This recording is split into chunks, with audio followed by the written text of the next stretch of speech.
Hindu connect world first complete devotional app launching సెరమనీకి విచ్చేసిన మీ అందరికీ స్వాగతం అండ్ కృతజ్ఞతలు తెలియజేస్తున్నాను. అలాగే భాగ్యశ్రీ గారు ఒక పాట పాడి వినిపిస్తారు. సాధారణంగా ఆహ్వానిస్తాం. గురువు గారు అందరికీ నా నమస్కారాలు.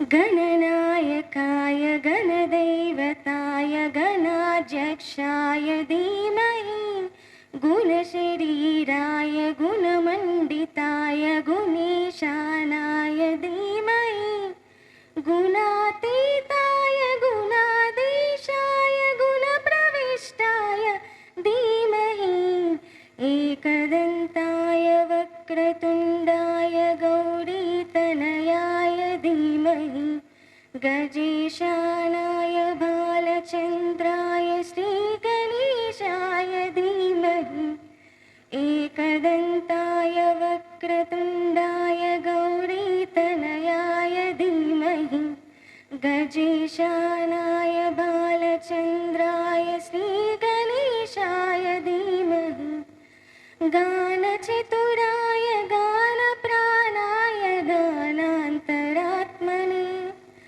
గానోత్సుకాయ గానమట్టాయ గానోత్సుకమనసే గురుపూజితాయ గురుదైవతాయ గురుకులస్థాయినే గురువిక్రమాయ గుహ్యప్రవరాయ గురవే గుణగురవే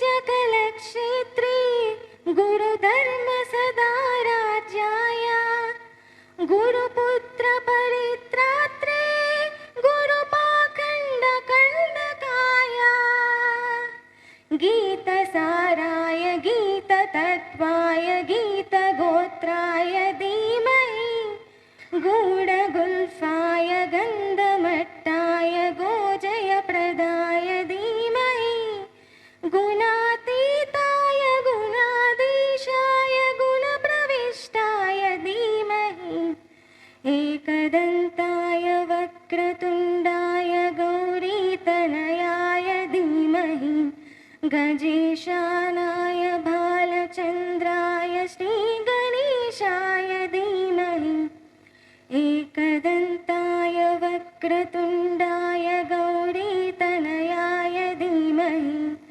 गजेशानाय बालचन्द्राय श्रीगणेशाय धीमहि ग्रन्थगीताय ग्रन्थगेयाय ग्रन्थान्तरात्मने गीतलीनाय गीताश्रयाय गीतवाच्यपटवे देयचरिताय गायगवराय गन्धर्वप्रियकृपे गायकादीनविग्रहाय गङ्गाचलप्रलयवते गौरीस्तनन्दनाय गौरीहृदयनन्दनाय गौरभानुसुताय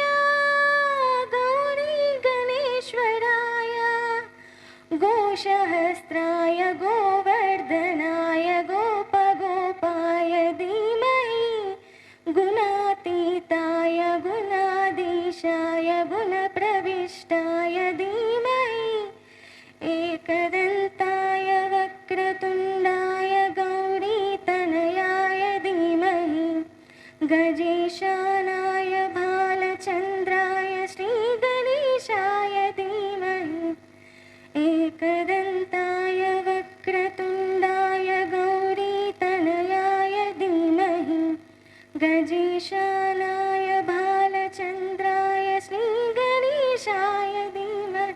Thank you so much. Thank you అమ్మా.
హరి హరి గజముఖ విఘ్న వినాయక హరి హరి గజముఖ విఘ్న వినాయక హరి హరి గజముఖ విఘ్న వినాయక హరి హరి గజముఖ విఘ్న వినాయక సురనుత హరి ముఖ గణపతి జయ జయ సురనుత హరి ముఖ గణపతి జయ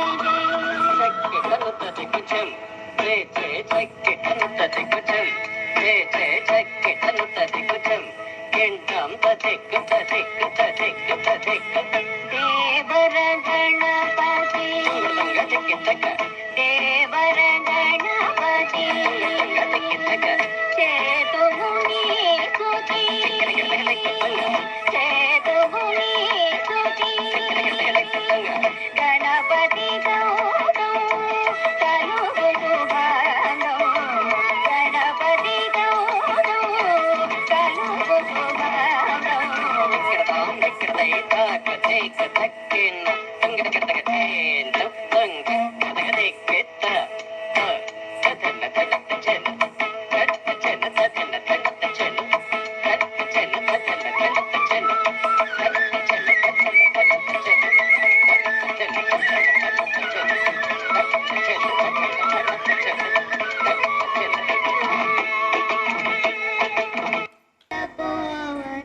దిగమనం హత్వా మృగం కాంచనం వైదేహీ హరణం జటాయుమరణం సుగ్రీవ సంభాషణం వాలీనిద్రహణం సముద్రతరణం లంకాపురీ ద్రహణం పశ్చాత్ రావణ కుంభకర్ణహరణం ఏతద్ధి రామాయణం. Hindu connect app founder developer అయిన మనకి దానికి సంబంధించిన విశేషాలు తెలియజేస్తారు. ఆయనకు సాధారణంగా ఆహ్వానిస్తున్నాం. ముందుగా గురువు గారికి పాదాభివందనాలు. ఇక్కడ విచ్చేసినటువంటి అందరికీ శిరస్సు వంచి నమస్కరిస్తున్నాను. సామవేదం వారు ఇక్కడికి విచ్చేసినందుకు నాకు ఎంతో మహద్భాగ్యంగా ఫీల్ అవుతున్నాను. తేజస్వి శర్మ గారికి కూడా నా ఆహ్వానం పలుకుతున్నాను. ఈ హిందూ కనెక్ట్ యాప్ అనేది నాకు 11 సంవత్సరాల క్రితం కలిగినటువంటి ఒక స్ఫూరణ అండి. ఆలోచన వస్తే చేస్తే ఎలా ఉంటుందో అని ఆలోచిస్తున్నా. కానీ అంత స్థితిగతులు నాకు లేవు ఆర్థికంగా. అప్పట్లో నాకు టెక్నాలజీ పరంగా నాలెడ్జ్ కూడా లేకుండే. కానీ చెయ్యాలని ఒక సద్భావనతోని సంకల్పం దృఢంగా నిశ్చయించుకొని ఒక్కొక్క మెట్టు నేర్చుకుంటూ, సాఫ్ట్వేర్ నేర్చుకుంటూ, మొబైల్ యాప్ని డెవలపింగ్ నేర్చుకుంటూ, ఈ కొంతమంది నాకు తెలిసినటువంటి పండితులను కలుస్తూ అసలు స్తోత్రాలు అంటే ఏంటివి, వేదాలు అంటే ఏంటివి, పురాణాలు అంటే ఏంటి, అతని ఇతిహాసాలు అంటే ఏంటియో నాకు తెలియదు అప్పట్లో, ఒక 11 సంవత్సరాల క్రితం. అవన్నీ మెల్లిమెల్లిగా తెలుసుకుంటూ ఎంత తెలిసినా నాకు ఒక 10 పైసలు కూడా కాదని నేను భావిస్తున్నాను ఇప్పటివరకు. అంత రాశి ఉంది మన హిందూ ధర్మ శాస్త్రాలు, గ్రంథాలన్నీ కూడా. నా ఆలోచన ప్రకారంగా నాకు తోచినవి నేను పెట్టానని అనుకుంటున్నాను. ఇంకా చాలా దీనికోసం నేను వర్క్ చేయాల్సి ఉంది. తద్వారా ఇంకా చేస్తూనే పోతుంటాం. ఇది నిరంతరమైన ప్రక్రియ. ఒకసారి పెట్టేసినామా అయిపోయింది అన్నట్టు కాదు. ఇందులో మానవ తప్పిదం ఏదో ఉంటే అందరూ దయచేసి నన్ను క్షమించండి. దాన్ని సరిదిద్దుకునే ఏర్పాట్లు నేను తప్పకుండా చేస్తాను. ఇప్పుడు అమ్మవారి దయ వల్ల నాకు ఎంతో కొంత ఆర్థికంగా మెరుగుపడి ఉన్నాను కాబట్టి వేద పండితులన్నా మహానుభావులను ఎవరినన్నా నియమించుకొని ఈ సంస్థ కింద వారి ద్వారా ఈ ఇందులో ఉన్నటువంటి తప్పొప్పులు ఏమన్నా ఉంటే దాన్ని సరిదిద్దుకొని ఈ హిందూ కనెక్ట్ యాప్లో పెట్టిన కంటెంట్ అథెంటికేటెడ్, ఇందులో వారికి సంస్థ వారికి తోచింది పెట్టింది అనే భావన రాకుండా ఈ హిందూ కనెక్ట్లో పెట్టినటువంటి కంటెంట్ ఏదైనా ఎంతైనా కూడా దాన్ని అనుసరించి, ధర్మాన్ని అనుసరించి, శాస్త్రాలను అనుసరించి పెట్టిందే అనేటటువంటి నమ్మకాన్ని కలిగించబోవాలని నా ఆలోచన అండి. ఎందుకనంటే చాలా యాప్స్ ఉన్నాయి మనకి మార్కెట్లో, మనల్ని పోలినటువంటి యాప్స్. వాటితో పోల్చుకుంటే మన యొక్క కంటెంట్, ఇందులో ఉన్న కంటెంట్ వారి కంటే కొన్ని వేల రెట్లు ఎక్కువ. అంత కంటెంట్ని నేను దాన్ని కరెక్ట్ చేయాలనంటే అంత శక్తి నా దగ్గర లేదు. కాబట్టి ముందు తద్వారా తప్పకుండా గురుగారి సమక్షంలో చేయబోతున్నాము. ఏమన్నా తప్పులు ఉంటే క్షమించండి. ముందుగా ఈ యాప్ విశేషానికి వస్తే, ఈ యాప్లో మన యొక్క వేదాలు, చతుర్వేదాలు, పురాణాలు, ఇతిహాసాలు, ప్రబంధాలు, కీర్తనలు, ధర్మశాస్త్రాలు, ఆగమ శాస్త్రాలు, ప్రవచనాలు, కీర్తనలు, సకల దేవతా స్తోత్రాలు ఇవన్నీ కూడా 51 భాషల్లో ఉండబోతున్నాయండి. Not only in Indian languages, national and international లాంగ్వేజెస్లో కూడా అన్నీ కలిపి 51 భాషల్లో ఉచితంగా అందించబోతున్నాము. ఇది ఇప్పుడే కాదు, ఫర్ ఎవర్, ఎప్పటికీ శాశ్వతంగా ఉచితంగానే ఉంటుంది. ధర్మంతో వ్యాపారం చేయాలని నేను అనుకోవట్లేదు, ధర్మంగా వ్యాపారం చేయాలని అనుకుంటున్నాను. కానీ ఇది వ్యాపారంతో కూడినటువంటిది కాదండి. ఇందులో యాడ్స్ కూడా నేను పెట్టబోవట్లేదు. నేను డబ్బు సంపాదించాలని అనుకుంటే మీటింగ్ యాప్లని, చాటింగ్ యాప్లని ఎన్నో ఉన్నాయి, అవి చేసుకున్నా నాకు డబ్బు వస్తుంది. కానీ చాలామంది అడిగారు నన్ను, ఫ్రెండ్స్ అందరూ, ఇంత చేస్తున్నావు నీకేమొస్తుంది, ఇంత చేస్తున్నావు నీకేమొస్తుంది అంటే, ఏమొస్తుంది అనేది పక్కకు పెట్టు. హిందూ ధర్మంలో పుట్టినందుకు అసలు మనమేం చేస్తున్నాం హిందూ ధర్మం కోసం? ముందు అది చేస్తున్నా నేను. అమ్మవారు నాకు ఏది ఇస్తే అది నాకు సద్భాగ్యం. అమ్మవారు నాకు ఒక కొడుకుని ఇచ్చారు. పెళ్ళి అయినాక 9 నెలల్లో నేను తండ్రిని అయ్యాను. కొడుకుని ఇచ్చారు. 6 సంవత్సరాలు కూడా లేదు అబ్బాయికి, అనారోగ్యంతో శివైక్యం అయిపోయారు. తర్వాత 2 సంవత్సరాలు, మా మ్యారేజ్ అయిన తర్వాత 2 సంవత్సరాల్లో ఇంకో అబ్బాయి పుట్టాడు, చిన్న అబ్బాయి. వాడు వచ్చాడు, ఇప్పుడు మంచిగా ఉన్నాడు. అట్లా ఏమిస్తారు, దేవుళ్ళు ఏమిస్తారు, మనం పూజ చేస్తే మనకేమొస్తుంది అని కాకుండా అసలు మనం ఏం చేస్తున్నాం, అసలు మనం హిందూ ధర్మంలో పుట్టి మనం ఏం చేస్తున్నాం ధర్మం కోసం? అసలు ధర్మం కోసం పక్క పెట్టండి, అసలు ఇంట్లో పూజ చేసుకునే వాళ్ళు ఎంతమంది? ఖచ్చితంగా అంతలో ఎటువంటి విఘ్నం లేకుండా ఒకరోజు చేసి ఒకరోజు చేయకుండా అట్లా కాకుండా ఇంత మంచి కళ్ళు ఇచ్చిండు భగవంతుడు, నోరిచ్చిండు, చెవులు ఇచ్చిండు, ఇంత మంచి శరీరాన్ని ఇచ్చిండు, ఏదన్నా ఎత్తగలిగే శక్తి సామర్థ్యాలను ఇచ్చిండు. వీటికి మనం ధన్యవాదాలు తెలుపుకోవచ్చు కదా స్వామివారికి, అమ్మవారికి. ఇంకా ఏం కావాలి మనకి? ఆస్తి ఒకటి సంపాదించుకుంటేనే అమ్మవారు ఇచ్చిందని అనుకోవడం కాదు, ఇదంతా అమ్మవారు ఇచ్చిందని నా భావన అండి. అది కూడా గురుగారి ప్రవచనాలు వింటూనే నేర్చుకున్నటువంటిది ఇదంతా కూడా. కాబట్టి ఈ యాప్లో ఇంకా ప్రపంచవ్యాప్తంగా ఉన్నటువంటి 5000 దేవాలయాల సమాచారాలు కూడా ఇందులో ఉండబోతున్నాయండి. ఇండియాలో ఉన్నవి, రష్యాలో ఉన్నవి, మలేషియాలో ఉన్నవి, యుఎస్లో ఉన్నాయి. అంటే మొత్తం 50 ప్రపంచవ్యాప్తంగా ఉన్నటువంటి అన్ని దేశాల్లో కూడా ఉన్నటువంటి కుగ్రామాలలో ఉన్నటువంటి దేవాలయాల సమాచారాలు కూడా ఉండబోతున్నాయి. అంటే ఓన్లీ పుణ్యక్షేత్రాలు, తీర్థయాత్రలే కాకుండా మన కుగ్రామాలలో ఉండే దేవాలయాల సమాచారాలు కూడా దీంట్లో ఉండబోతున్నాయి.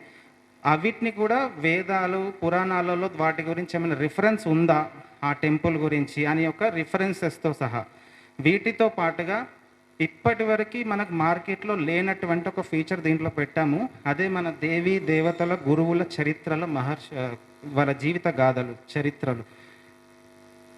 వీటిలో ఏంటనంటే వారి యొక్క జీవిత విశేషాలు, వారు పడ్డ కష్టాలు, హిందూ ధర్మం కోసం వారు చేసినటువంటి పనులు, వారు మనకు అందించినటువంటి యొక్క విజ్ఞానం ఏంటి అనేది క్లుప్తంగా వివరించడం జరిగింది.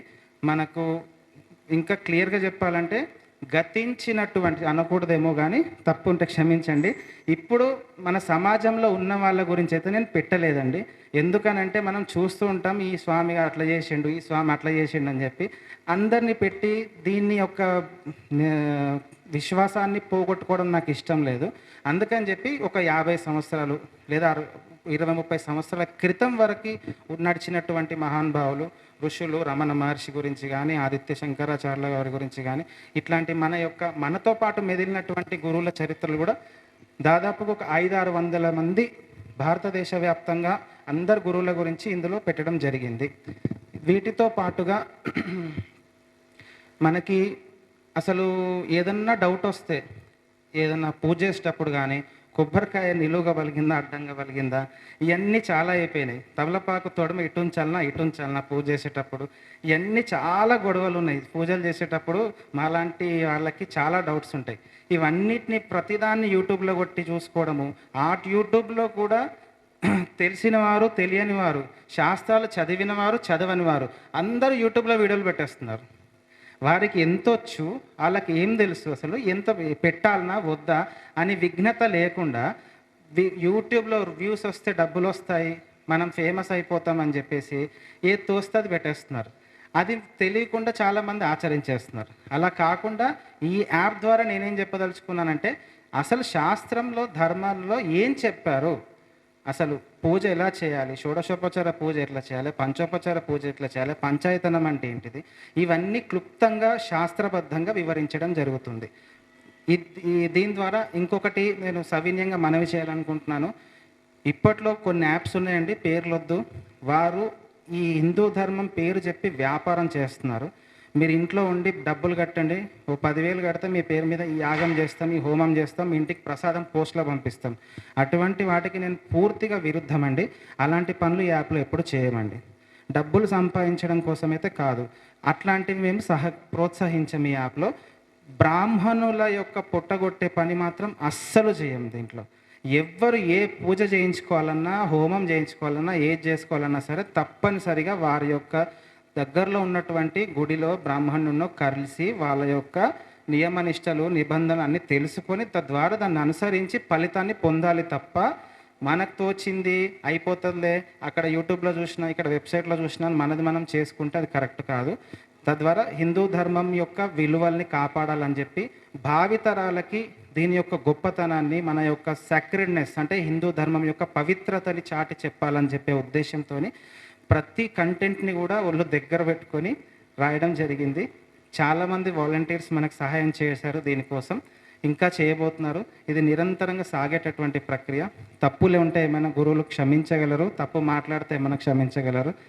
దయచేసి యాంకర్ గారు అవును ఇంతేనండి, ఇంకేం మాట్లాడాలంటే భయం వేస్తుంది గురుగారి దగ్గర. నాకు ధన్యవాదాలు, సెలవు తీసుకుంటున్నాను.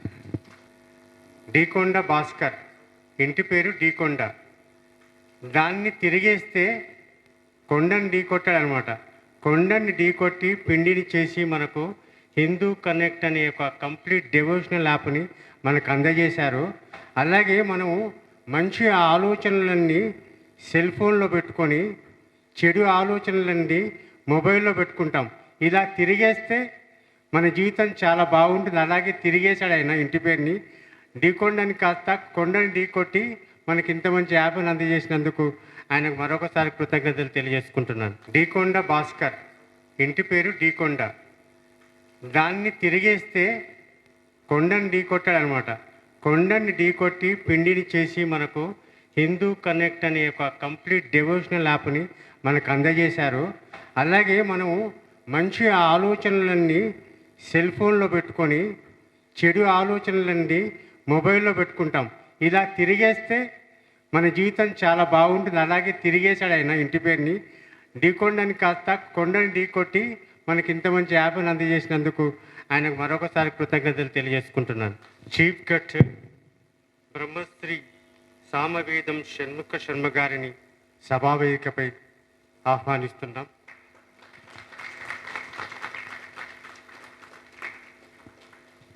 అలాగే జ్యోతిష భాస్కర గడ్డమనుగు తేజస్వి శర్మ గారికి స్వాగతం. స్టేజీని అలంకరించవలసిగా కోరుతున్నాం.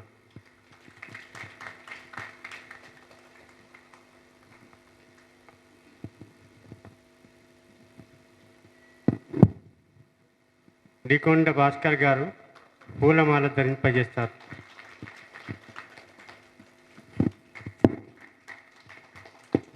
గడ్డమనుగు తేజస్వి శర్మ గారిని 10-15 నిమిషాలు మాట్లాడవలసిందిగా కోరుతున్నాం.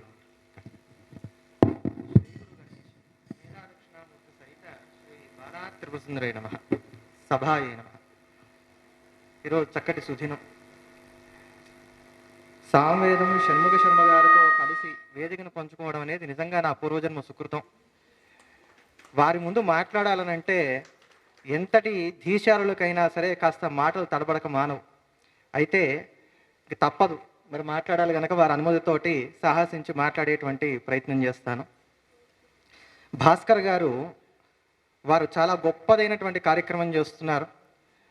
సుమారు 6 ఏళ్ల వెనక అనుకుంటాను, 9 ఏళ్ల వెనక అనుకుంటాను, వారు ఈ యాప్ని డిజైన్ చేసి దీని ఇనాగ్రేషన్ ఫంక్షన్కి నన్ను పిలిచారు. ఆ రోజు కూడా నేను వెళ్ళాను.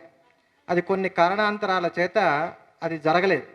జరగకపోయేసరికి మరలా వారు పట్టుబట్టినటువంటి విక్రమార్కుడిలాగా మళ్ళీ దీన్ని ఇంకా ఎక్కువగా దాన్ని చక్కగా ఒక అద్భుతమైనటువంటి స్థితిలోకి తీసుకొని వచ్చారు. ఈరోజు మనం గమనిస్తే ఆ రోజు అది జరగకపోవడమే అది మంచిదేమో అని చెప్పి నాకు అనిపిస్తోంది ఇప్పుడు. ఎందుకంటే అప్పుడు ఉన్నటువంటిది ఆ యాప్లో ఇన్ని అంశాలు లేవు.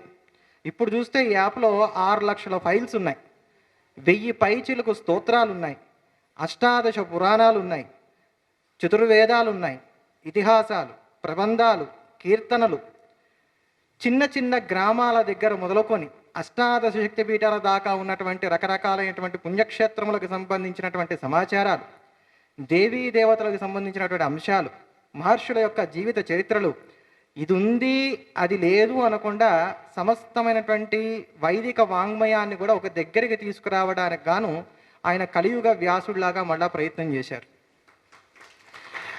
ఆ ప్రయత్నాన్ని మనం ముందు హర్షించాలి. ఇప్పుడు వారు అన్నట్టుగా ఇందాక తొడమి ఇటు పెట్టాలి, అటు పెట్టాలా, ఇటు పెట్టాలా, మాకు తెల్లారు లేస్తే టీవీలో ఇదే తలకాయ నొప్పి. ఎన్నిసార్లు చెప్పినా ఆ దీపం దగ్గర ఇబ్బందే. అది తూర్పుకు ఉండాలా, నా వైపుకు ఉండాలా, 3 ఒత్తులు వేయాలా, 2 ఒత్తులు వేయాలా, నేతితో వెలిగించాలా, నూనెతో వెలిగించాలా, ఇది పెద్ద సమస్యగానే మారుతోంది. ఇది అప్రస్తుత ప్రసంగం అని నేను అనుకోవట్లేదు. ఎందుకంటే ఇలాంటివన్నీ మాకు టీవీలో చెప్పడానికి అవకాశం ఉండదు, ఇలాంటి సభల్లోనే చెప్పడానికి అవకాశం ఉంటుంది కనుక. వారు అన్నట్టుగా అండి, ఈ సందేహాలన్నీ పోవాలంటే మొట్టమొదట మీరు ఈ సోషల్ మీడియాని నమ్ముకోకూడదు. ధర్మ సందేహాల వరకు మాత్రం మీరు నమ్ముకోవాల్సిందే అమ్మని, పెళ్ళయితే అత్తగారిని. మా అత్తగారికి ఏం తెలియదండి, మా అమ్మకే తెలుసు, అది పెద్ద అజ్ఞానంతో కూడిన మాట. పెళ్ళయ్యాక ఆ ఇంటి ఆచారం అత్తగారే చెప్పాలి, అత్తగారే చెబుతుంది, అత్తగారు చెప్పినట్టే వినాలి, అదే కోడలి యొక్క ధర్మం.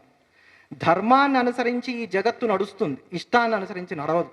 అందుకని చెప్పని మొట్టమొదట మీరు అందరూ గుర్తుపెట్టుకోండి, వరలక్ష్మీ వ్రతం వస్తే ఏం చేయాలి, రేపు వినాయక చవితి వస్తే ఏం చేయాలి, దసరాలో అమ్మవారికి రోజుకో నైవేద్యం పెట్టాలా పెట్టక్కర్లేదా, రకరకాలతో పూలతో పూజ చేయాలా, నేను ఇంతవరకు చేయలేదు వ్రతం, మళ్ళీ కొత్తగా ప్రారంభం చేయవచ్చా, ఇవన్నీ మీరు అడగవలసింది మొట్టమొదటి ఎవరినంటే పెళ్ళి అయితే అత్తగారిని, పెళ్ళి కాకపోతే తల్లిని.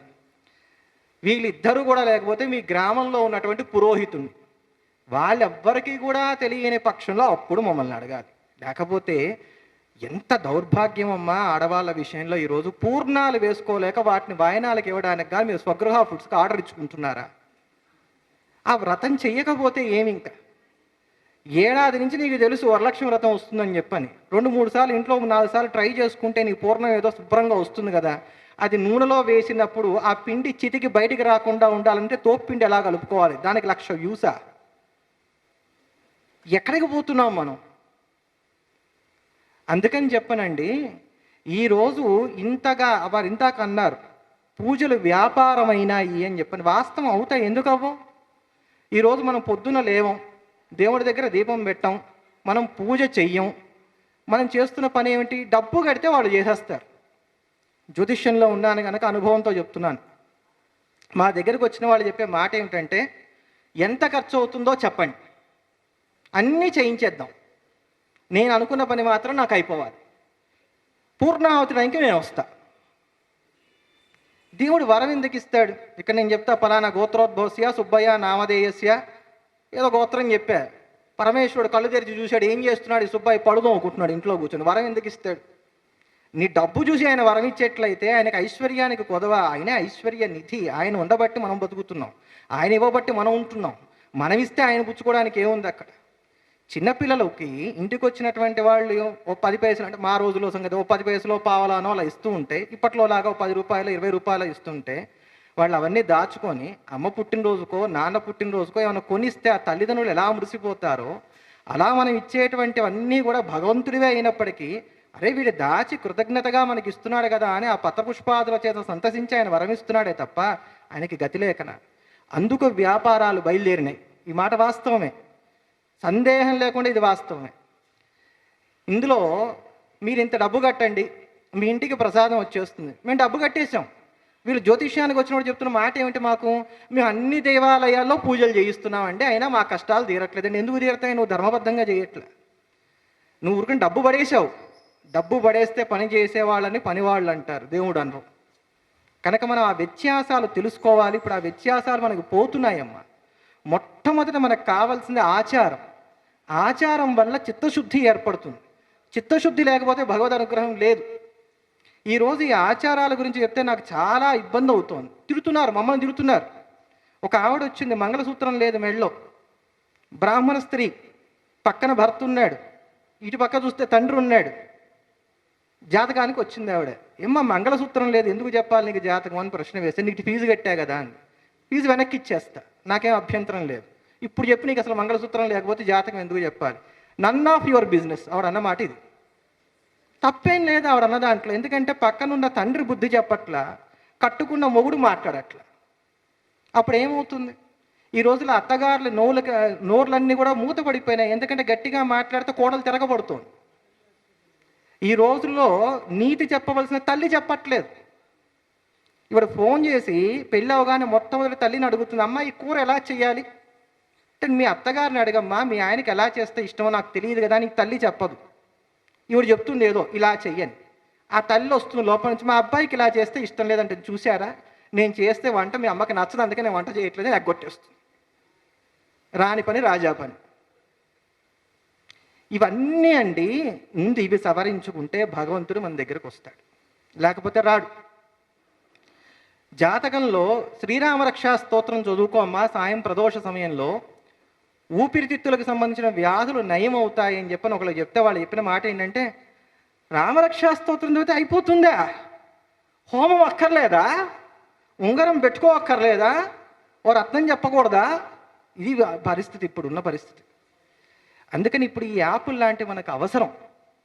వావిళ్ళ వారు ఒకప్పుడు చాలా చక్కటి కృషి చేశారు వాంగ్మయానికి వారు. అట్లా దాని తర్వాత ఇప్పుడు మంచి మంచి యాప్స్ వస్తున్నాయి, వాటిలో స్తోత్రాలన్నీ పెడుతున్నారు. ఆ స్తోత్రాలు చదువుకోవడం కూడా ఇప్పుడు మనకి ఇబ్బంది అవుతోంది. కానీ స్తోత్ర వాంగ్మయం ఎంత గొప్పదో మనకు తెలుసా అంటే, ఒక స్తోత్రము మన జీవితాన్ని మారుస్తుంది.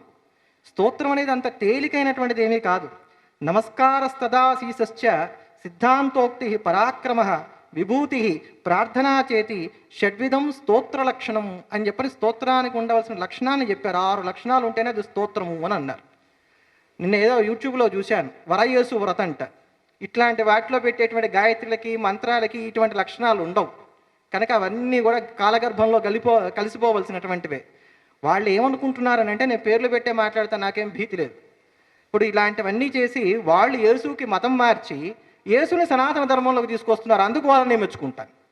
ఎందుకంటే యేసుకి గాయత్రి వచ్చింది, యేసుకి దీక్ష వచ్చింది, యేసు పేరు మీద పుట్టు వెంట్రుకలు తీస్తున్నారు, యేసు పేరు మీద ఇవన్నీ చేస్తున్నప్పుడు ధ్వజస్తంభాలు వచ్చాయి.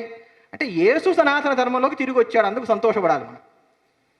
అందుకని చెప్పని స్తోత్రం అంటే ఈ 6 లక్షణాలు ఉండాలని అన్నారు. నమస్కారం, ఆశీర్వాదం, దృఢాభిప్రాయ ప్రకటన, అనంతమైనటువంటి భగవంతుడి యొక్క శక్తి యొక్క నిరూపణ, దివ్యమైనటువంటి ఆయన యొక్క ఐశ్వర్య లక్షణాలు, ప్రార్థన, ఇవన్నీ ఉంటేనే అది స్తోత్రం.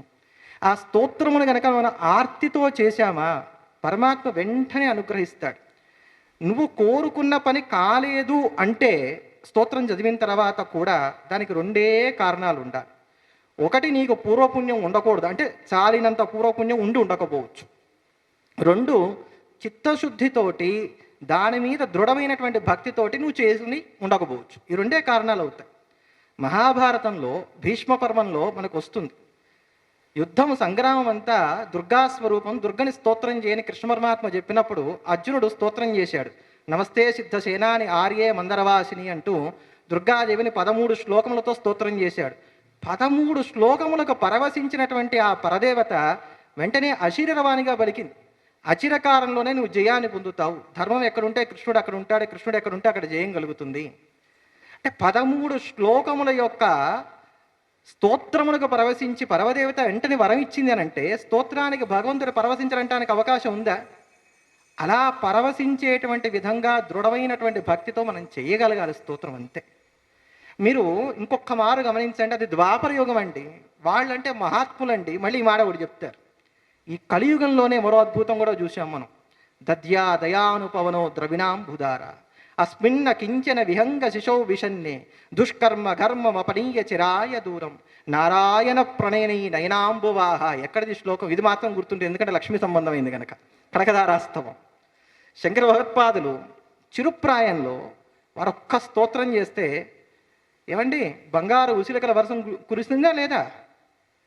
అంటే ఆ దృఢమైనటువంటి భక్తి ఉండాలి. ఆ భక్తి మనలో ఎంత మాత్రంగా ఉంది అది చూసుకోవాలి. అప్పయ్య దీక్షితులు గారు తమ భక్తిని తాము పరీక్ష చేసుకున్నారు. ఎంతటి మహాత్ములు అంటే ఈ రోజుల్లో అప్పయ్య దీక్షితులు గారి పేరు తెలిసినటువంటి బ్రాహ్మణ కుటుంబాలు ఎన్ని. నేను మాట్లాడితే పదే పదే బ్రాహ్మణ్ అంటున్నా అంటే నాకు కులాభిమానంతో నేను అనట్లేదండి. ఎందుకంటే బ్రాహ్మడు అనేవాడు అధ్యయనశీలుడై ఉండాలి. వాడు జీవితాంతము చిట్ట చివరి క్షణం వరకు కూడా విద్యార్థిగా ఉంటూ తాను సమస్తాన్ని కూడా నేర్చుకున్నటువంటి వాడై దాన్ని 10 మందికి కూడా చెప్పగలిగినటువంటి వాడై ఉండాలి. అతను కూడా ఈ రోజుల్లో విస్మరిస్తున్నాడు ఇవన్నీ కూడా. అప్పయ్య దీక్షితులు గారు తమ భక్తిని తాము పరీక్ష తెలుసుకొని శిష్యుల్ని పిలిచి ఆ శిష్యులకి చెప్పారట, ఇప్పుడు నేను ఉమ్మెత్త రసం తాగుతాను, నాకు పిచ్చి వస్తుంది, ఉన్మత్తావస్థలో నేను ఏమేం చెప్తానో అవన్నీ కూడా మీరు రాయండి, నేను మిమ్మల్ని ఏమన్నాం, అందులో నేను ఏం చెప్తే అది రాయండి, తర్వాత నాయన ఇది విరుగుడు, ఆ తర్వాత నాకు ఈ విరుగుడు ఇవ్వండి అని చెప్పి ఆయన చేతుల్లో పెట్టి వెళ్ళిపోయారు. ఆ ఉమ్మెత్త రసం తాగారు. ఆయన తాగిన తర్వాత ఉన్మత్తావస్థలో ఆ పిచ్చిలో కూడా వారు చేసింది ఏంటయ్యా అంటే పరమేశ్వరుని స్తోత్రం చేశారు. 51 శ్లోకాలతో స్తోత్రం చేశారు. దానికే ఉన్మత్త పంచాశిక అని పేరు. తర్వాత వారు విరుగుడిచ్చారు, బయటకు వచ్చారు ఆయన పిచ్చిలో నుంచి. అది చూసుకున్నారు, ఆహా నాకు పిచ్చిలో కూడా భగవంతుడే జ్ఞాపకం ఉన్నాడు, పర్వాలేదు అనుకున్నారు. అది భక్తి. కనుక అటువంటి భక్తితో అటువంటి ఆర్తితో మనం భగవంతుని ఆరాధన చేస్తున్నామా? ముందుగా ఇది మనం ప్రశ్న వేసుకోవాలి. అప్పుడు ఆ మంత్రములో ఆ స్తోత్రములో ఆ పూజో మనకి ఫలితాన్ని ఇస్తున్నాయా లేదా అనేది మనకి తెలుస్తుంది. కనుక అటువంటి ఆ స్తోత్రవాంగ్మయాన్నంతా కూడా, ఎందుకు నేను స్తోత్రం దగ్గర చెప్తున్నానంటే వారు నన్ను అడిగింది స్తోత్రవాంగ్మయం మీద కాస్త చెప్పండి అని చెప్పి నన్ను అడిగారు వారు. అందుకే నేను దాని మీదనే ఆధారపడి దాన్ని నేను ప్రవచనం చేసేటువంటి ప్రయత్నం చేస్తున్నాను. అందుకని అటువంటి ఆ స్తోత్రవాంగ్మయం అంతా ఒక దగ్గరికి చేర్చి 1000 పైచిలుకు స్తోత్రాలు అందులో వారు ఉంచారు. ఒక్కొక్క స్తోత్రము ఒక్కొక్క ప్రత్యేకత కలిగినటువంటిది. అనామయ స్తవం అని చెప్పని పరమేశ్వరుడి మీద చెప్పినటువంటి స్తవం ఒకటి ఉంది, చాలా విస్తృతమైన విశేషమైనటువంటి స్తవం. అనామయము అంటే ఏమిటంటే వ్యాధి లేకుండా కాపాడేటువంటిది. నీకు భవము వ్యాధి అనుకుంటే భవవ్యాధిని పోగొడుతుంది, శరీరంలో వ్యాధి ఉంది అనుకుంటే శరీరంలో ఉన్న వ్యాధిని పోగొడుతుంది. ఆ అనామయ స్తవాన్ని చదివితే ఆరోగ్యవంతుడు ఎప్పటికీ ఆరోగ్యంగా ఉంటాడు, అనారోగ్యవంతుడికి ఆరోగ్యం చేకూరడానికి అవకాశం ఏర్పడుతుంది. ఇందా చెప్పుకున్నాం అర్జునకృత దుర్గాస్తవం ఉందని చెప్పాను. చాలామంది మంత్రోపదేశము లేకపోతే అది పెద్ద లోటుగా, మంత్రం ఉంటేనే భగవంతుడు అనుగ్రహిస్తాడనుకొని భావిస్తారు. మంత్రం గొప్పది, దాన్ని నేనేం కాదనట్లేదు. కానీ ఈ స్తోత్రం మంత్రతుల్యమైందిగా శాక్త సంప్రదాయంలో చెప్పబడి ఉంది.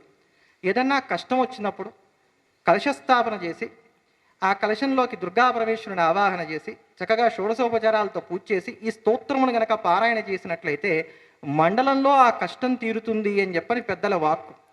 సమ్మెట రంగయ్య గారు వంటి వారు రాసినటువంటి ప్రాచీనమైనటువంటి గ్రంథాల్లో దీనికి సంబంధించినటువంటి ప్రమాణాలు కూడా మనకి చాలా స్పష్టంగా కనబడుతున్నాయి. అలా ఒక్కొక్క స్తోత్రానికి ఒక్కొక్క వైశిష్ట్యం ఉంది. ఇందా చెప్పినట్టుగా శ్రీరామరక్షా స్తవాన్ని గనక సాయం ప్రదోష సమయంలో గనక పారాయణ చేస్తూ వచ్చినట్లయితే ఊపిరికి సంబంధించిన వ్యాధులు నయమవుతాయి. అలానే పెద్దలు చాలాసార్లు చెప్తూ ఉంటారు, సదంచిత ముదంచిత నికుంచిత జలంచిత జలంజలరవం. ఇది పతంజలి కృతమైనటువంటి నటరాజస్తవం. దీన్నే చరణ శృంగ రహిత నటరాజస్తవం అని కూడా అంటారు. దీన్ని నిత్యం గనక చక్కగా అలానే లయబద్ధంగా గనక పారాయణ చేసినట్లయితే శ్వాస చక్కగా నియంత్రింపబడడంతో పాటుగా ఫేర్ అండ్ లవ్లీ రాసుకోవాల్సినటువంటి కర్మ పట్టదు, ముఖం చక్కగా వర్చస్సుతో ప్రకాశిస్తుంది. అట్లా ఒక్కొక్క స్తోత్రానికి ఒక్కొక్క విశేషం ఉంది. ఈ రోజుకి కూడా చాలామందికి అనుభవంలో ఉన్నటువంటిది ఏమిటయ్యా అంటే, హే స్వామినాథ కరుణాకర దీనబంధో శ్రీపార్వతీశ ముఖపంకజ పద్మబంధో అంటూ సుబ్రహ్మణ్యాష్టకాన్ని కనుక నిత్యం 8 సార్లు పారాయణ చేస్తే పిల్లలకి బాలగ్రహ దోషాలు అంటట్లా. అట్లానే బాలగ్రహ దోషాల నుంచి రక్షించుకోవడానికి మనకి షష్ఠీదేవి స్తవం ఉంది. ఎన్ని స్తోత్రాలండి మీరు వెతుక్కోవాలి, కానీ ఒక్కొక్క కష్టానికి దరిదాపున 10-11 స్తోత్రాలు కనబడతాయి. చక్కగా పారాయణం చేసుకోవచ్చు, శ్రద్ధ కలగాలంతే. ఇప్పుడు మా పరిస్థితి ఏమిటంటే, అమ్మా ఈ స్తోత్రం చదువుకో అని చెప్తే ఏమంటే వింటూ వంట చేసుకుంటూ ఉండొచ్చా? లేదా పిల్లలు వినరండి. పిల్లలు అంటే వయసు ఎంత అనుకుంటున్నారు? 12, 13 ఏళ్ళు అనుకునేరు కాదు, 35, 40 ఏళ్ళు. పిల్లలు వినరండి. కనుక నేనేదో అలా ప్లే చేస్తాను, సౌండ్ వస్తూ ఉంటుంది, వాళ్ళ పనులు వాళ్ళు చేసుకుంటూ ఉంటే చెవుల్లోకి పోతూ ఉంటుంది కదా, కొంత మేలే కదండి. ఇది పరిస్థితి. అప్పుడు పరమాత్మ ఎలా అనుగ్రహిస్తాడు? ఇప్పుడు అమ్మ ఉంది, అమ్మ పిల్లవాడికి కమ్మగా వండి పెడదాం అనుకుంది, చక్కగా వంట చేసింది. వీడు తినద్దు, వీడు తినకుండా బెబ్బే అమ్మ నువ్వు చేసిన వంట నాకు నచ్చలేదమ్మా, నాకు పిజ్జా ఆర్డర్ పెట్టుకుంటానమ్మా అన్నాడు అనుకోండి, అమ్మ ఏం చేస్తుంది?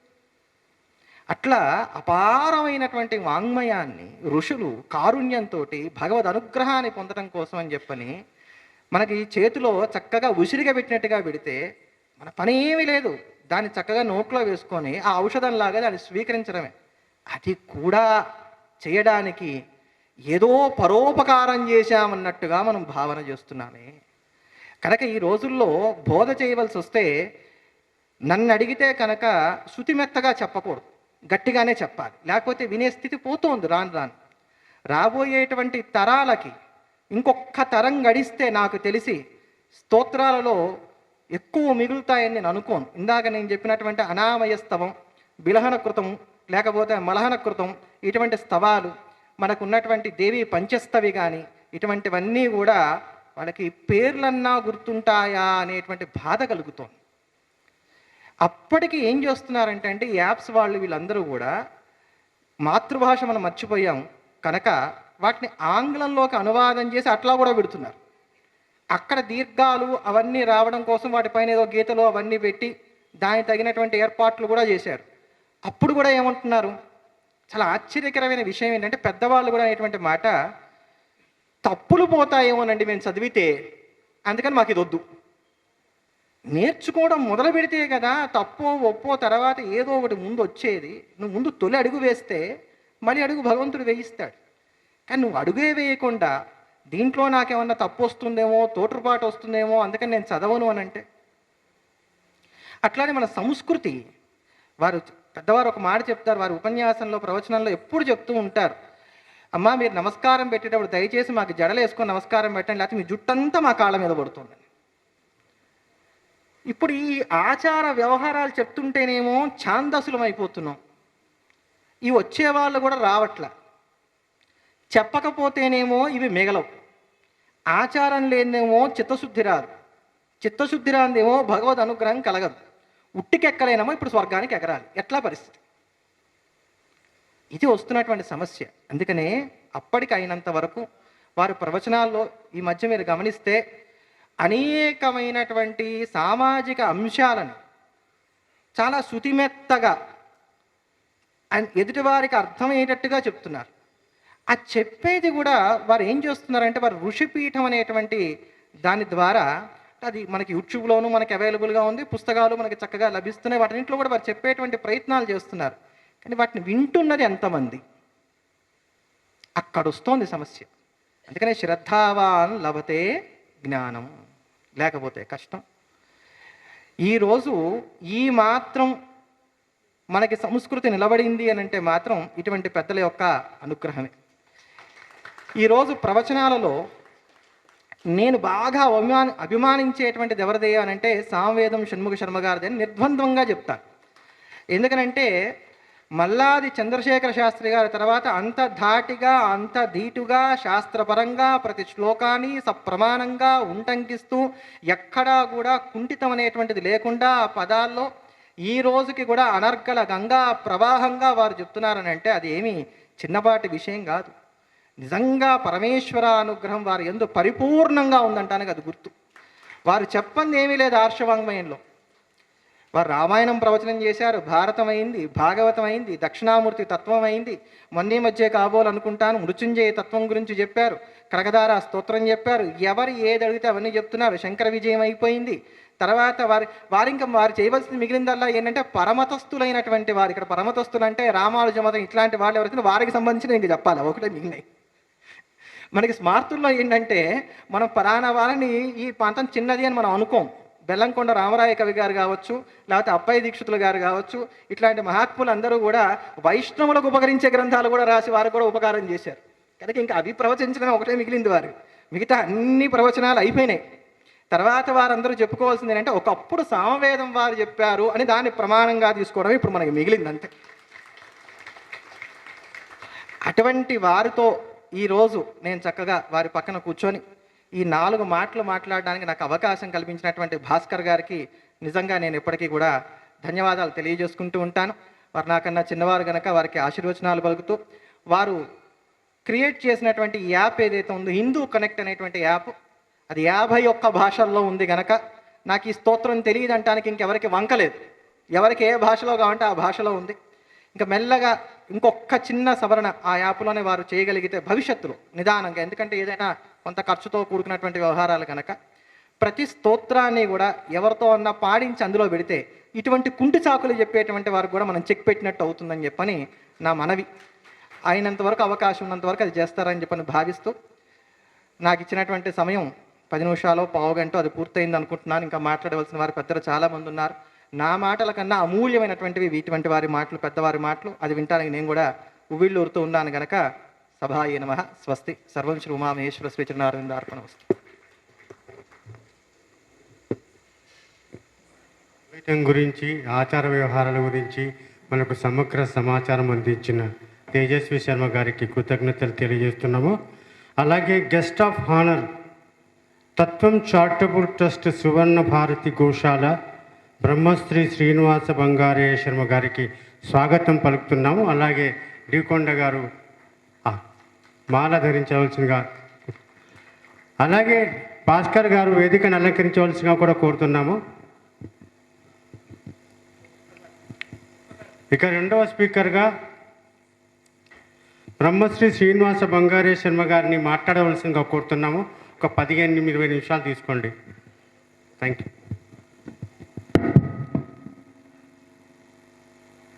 బంగారయ్య శర్మ గారు మాకు బాగా ఆప్తులు, అందుకని వారిని నేను ఎప్పుడు పెద్దవారు అనుకోను. నేను, బంగారయ్య శర్మ గారు, బాచంపల్లి సంతోషకుమార శాస్త్రి గారు, మేము ముగ్గురం కూడా మంచి స్నేహితులం. అందులో వారు సనాతన ధర్మానికి చేస్తున్నటువంటి సేవ అంతా ఇంతా కాదు. శంకరాచార్యుల వారు అంటే బంగారయ్య శర్మ గారు, బంగారయ్య శర్మ గారు అంటే శంకరాచార్యుల వారు అన్నట్టుగా ఎక్కడా లేనటువంటి విధంగా శంకర జయంతి ఉత్సవాలు బ్రహ్మోత్సవాల్లాగా 10 రోజులు జరుపుతూ మహా ఉద్దండులైనటువంటి వారందరినీ కూడా ఏకీకృతం చేసి, వారందరినీ కూడా తీసుకొచ్చి అనేకమైనటువంటి వ్యయప్రయాసలకు వచ్చి, వారు శంకరాచార్యుల వారి యొక్క విషయంలో అంటే వారి యొక్క ప్రభ ఎవరు మళ్ళా తీసుకురావాల్సిన అవసరం లేదు కానివ్వండి, ఎలా అయితే కనుక మనకి నిప్పు కణిక మీద కాస్త నివురు గప్పినట్లయితే అది ఉప్పని ఊస్తే పైకి వస్తుందో అలా చేస్తున్నటువంటి వారు ఈ తెలుగు రాష్ట్రాల్లో మాత్రం బంగారయ్య శర్మ గారు అని చెప్పడంలో ఎంత మాత్రం సందేహం లేదు. వారు సార్థక నామధేయులు, వారు నిజంగానే బంగారం. ఆ బంగారం వారిదే అని చెప్పని గుర్తించి ఆ బంగారానికి మరింత తావి నద్దుతున్నటువంటి మహాత్ములైనటువంటి వారు, మనందరికి కూడా ప్రాతస్మరణీయమైనటువంటి వారు శృంగేరి శ్రీచనులు. వారి యొక్క కృపను పరిపూర్ణంగా పొందినటువంటి మహాత్ములు వారు. అనారోగ్య కారణాల చేత వారు చాలాసార్లు నన్ను పిలిచినా కానీ అక్కడ దాకా నేను వెళ్ళలేకపోతున్నాను. ఇలా ఈరోజు వారిని కలవడం అనేది నిజంగా నాకు అదృష్టంగా భావిస్తున్నాను.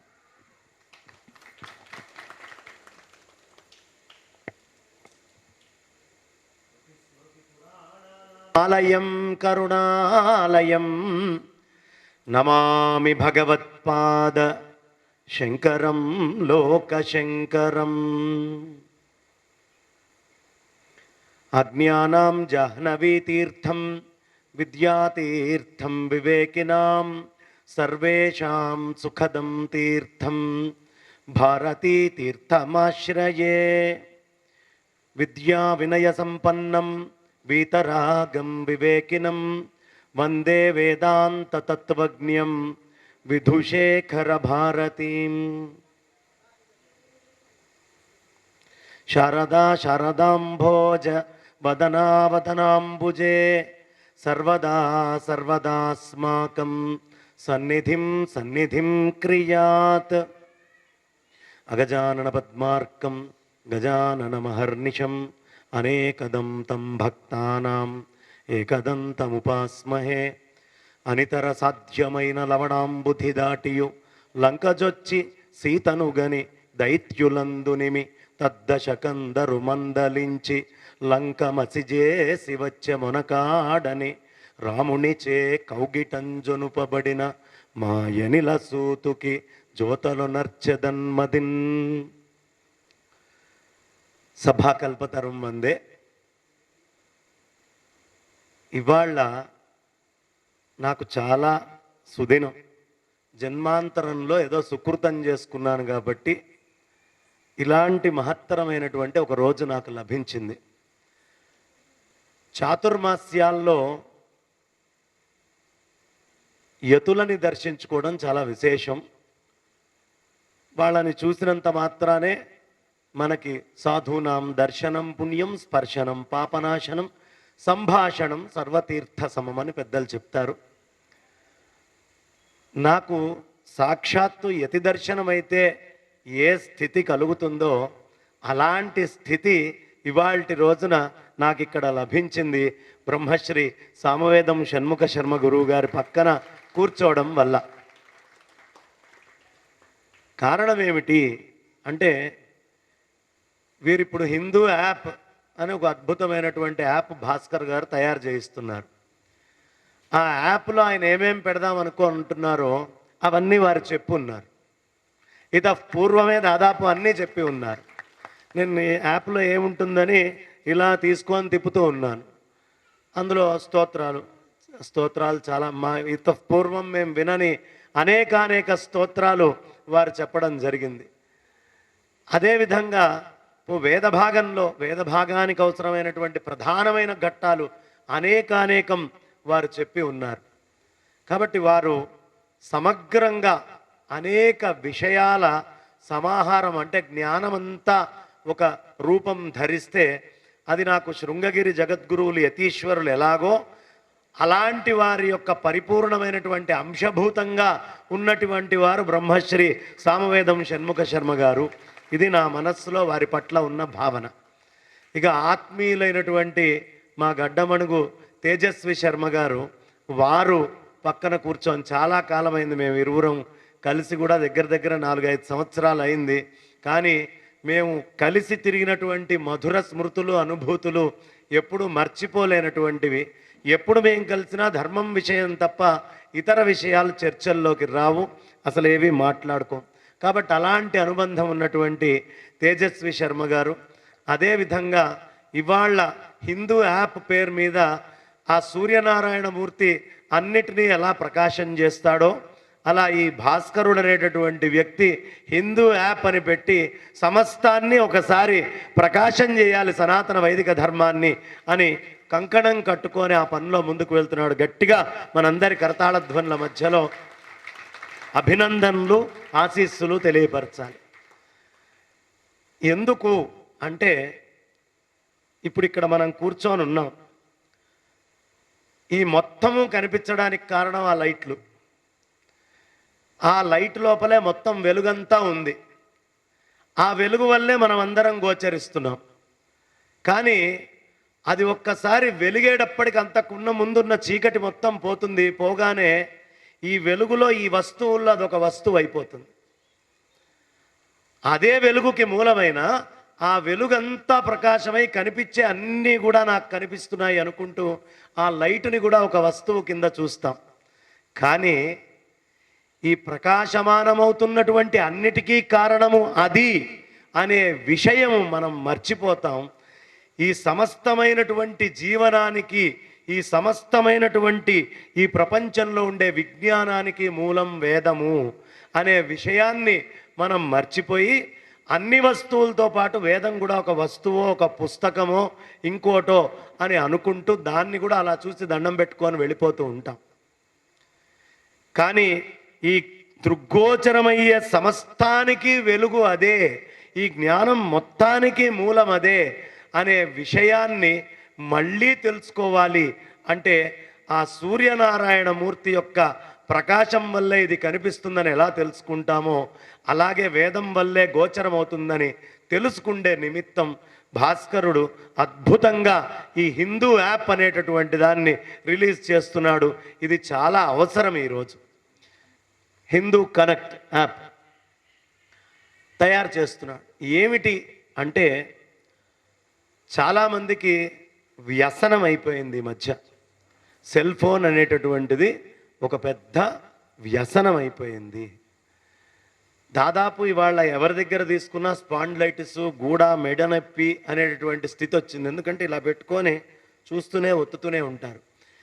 ఒక్కసారి ఇలా వంచితే 30 కిలోల బరువు పడితే ఎంత ఉంటుందో అంత బరువు వస్తుంది ఈ భాగంలో.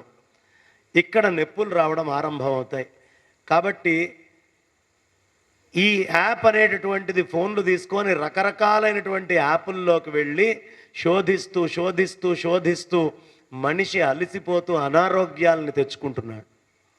నా దృష్టిలో ఈ వాట్సాప్కి చిన్నపిల్లలకు కట్టే డైపర్కి పెద్ద తేడా లేదు. ఎందుకంటే ఎంతసేపు ఉన్నా తడిమి చుట్టమే. ఏమైనా వస్తుందా? ఏమొస్తుంది? ఉపయోగకరమైంది ఒక్కటి రాదు. కాబట్టి ఉపయోగకరమైనటువంటి వస్తువు ఒకటి అవసరము. ఎందులో మనకి వ్యసనమై తప్పించుకోలేకపోతున్నామో, ఎక్కడ పోగొట్టుకుంటున్నామో అక్కడే వెతుక్కోవాల్సిన అవసరం ఉంది. అక్కడి నుంచే ఉపశమనం పొందాల్సినటువంటి అవసరం ఉంది. దానికి నిజంగా భాస్కర్ చేస్తున్నటువంటి హిందూ కనెక్ట్ అనేటటువంటి యాప్ చాలా ఉపయుక్తంగా ఉంటుంది. దీంట్లో ఏ విధమైనటువంటి అనుమానము అక్కర్లేదు. అయితే ఇవాళ రేపు మనమంతా కూడా కృత్రిమమైనటువంటి మేధ వైపు వెళ్తున్నాం. ఆర్టిఫిషియల్ ఇంటెలిజెన్స్ అది ఇప్పుడు ఎక్కువ కష్టపడి ఏం తయారు చేయక్కర్లా. చాట్ జీపీటీలోకి వెళ్ళి ఓసారి ఊరికనే చెప్పేయంగానే అవసరమైనటువంటి డేటా ఏ విధంగా కావాలంటే ఎన్ని రకాల మన మనస్సులో భావం చెప్తే దాన్ని రూపం చేసి బయటికి ఇచ్చేస్తాం. ఇంకా ఫర్దర్ చాలా డెవలప్ కాబోతూ ఉంది. కాబట్టి ఇప్పుడు వీరు తయారు చేసేటటువంటి యాప్ మొత్తం కూడా మళ్ళీ ఏఐలోకి డేటా ట్రాన్స్ఫర్ చేసుకొని తయారు చేసేస్తూనే ఉంటారు. కానీ మనిషి ఎప్పటిదాకా కృత్రిమమైనటువంటి మేధకి అలవాటు పడి ఉంటాడో అప్పటిదాకా వాడు వ్యసనాలకి లోలుడై ఉంటాడు. కృత్రిమ మేధ కాదు, మనిషికి అవసరమైంది సహజ మేధ. ఏమిటి కృత్రిమ మేధ అంటే? ఏమిటి అంటే మన మనస్సు, మన బుద్ధి కూడా కృత్రిమమే.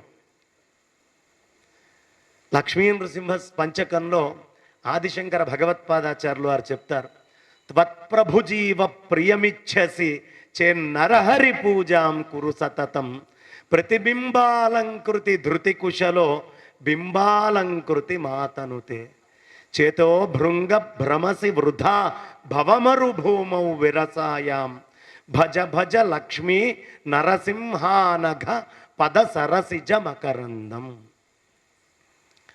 అంటే ఓ మనస్సు అనేటటువంటి భృంగమా, నువ్వు అనవసరంగా భృంగముతోటి పోల్చారు కాబట్టి ఎడారుల్లాంటి ఈ సంసారంలోకి వెళ్తున్నావు.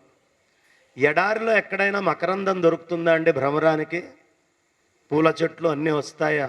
లేదు. అలాగే ఈ సంసారంలో కూడా నీకు ఎక్కడా మకరందం లేదయ్యా. బ్రహ్మానందం అనే సరస్సు ఒకటి ఉంది, అది లక్ష్మీ నరసింహస్వామి వారి యొక్క పద పద్మాల చెంతన ఉంది. అంటే ఆ లక్ష్మీ నృసింహుడు సర్వవ్యాపకమైనటువంటి దానికి మార్గం. ఒకసారి నేను 2007 ఆ ప్రాంతంలో అనుకుంటా, పెద్దలు బ్రహ్మశ్రీ సాంవేదం షణ్ముఖ శర్మ గారు మన అష్టలక్ష్మి గుడి ఎదురుగుండా విష్ణు సహస్రనామం చెప్తూ ఉన్నారు. ఆ చెప్పేటటువంటి సమయంలో వారు చెప్పినటువంటి మాట నాకు ఎంత బాగా గుర్తుంటుందంటే, విష్ణు సహస్రనామాల్లో మొట్టమొదటి సారూప్యమైనటువంటి నామము నారసింహ నామం అండి. విశ్వం విష్ణుర్వషట్కారో భూత భవ్య భవత్ప్రభు భూత కృద్భూత వృద్భావో భూతాత్మా భూతభావన భూతాత్మ పరమాత్మా చ ముక్తానాం పరమాగతి అవ్యయ పురుషత్సాక్షి క్షేత్రజ్ఞో అక్షరేవచ. ఎక్కడా ఇక్కడ సారూప్యాన్ని చెప్పుకునేటటువంటిది లేదు.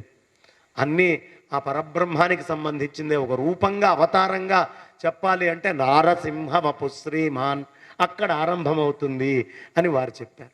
అంటే ఒక నిర్గుణ నిరాకారానికి, ఒక సగుణ సాకారానికి రెండిటికి మధ్యలో అగ్నిహోత్రుడు ఎలా వారధి అయి ఉన్నాడో, పైన ఉండేటటువంటి వాయుభూతానికి ఆకాశభూతానికి, కింద ఉండేటటువంటి జలము పృథివీ అనేటటువంటి సాకార భూతాలకి సాకార నిరాకారమైనటువంటి అగ్నిహోత్రుడు ఎలా మధ్యలో ఉన్నాడో అలా నారసింహస్వామి వారి పద పద్మాల దగ్గరికి చేరవయ్యా, బ్రహ్మానందం అనేటటువంటి ఆ సరస్సు నీకు లభిస్తుంది అని దీన్ని తీసుకొని వెళ్ళి అక్కడికి సమన్వయం చేసుకోవాలి.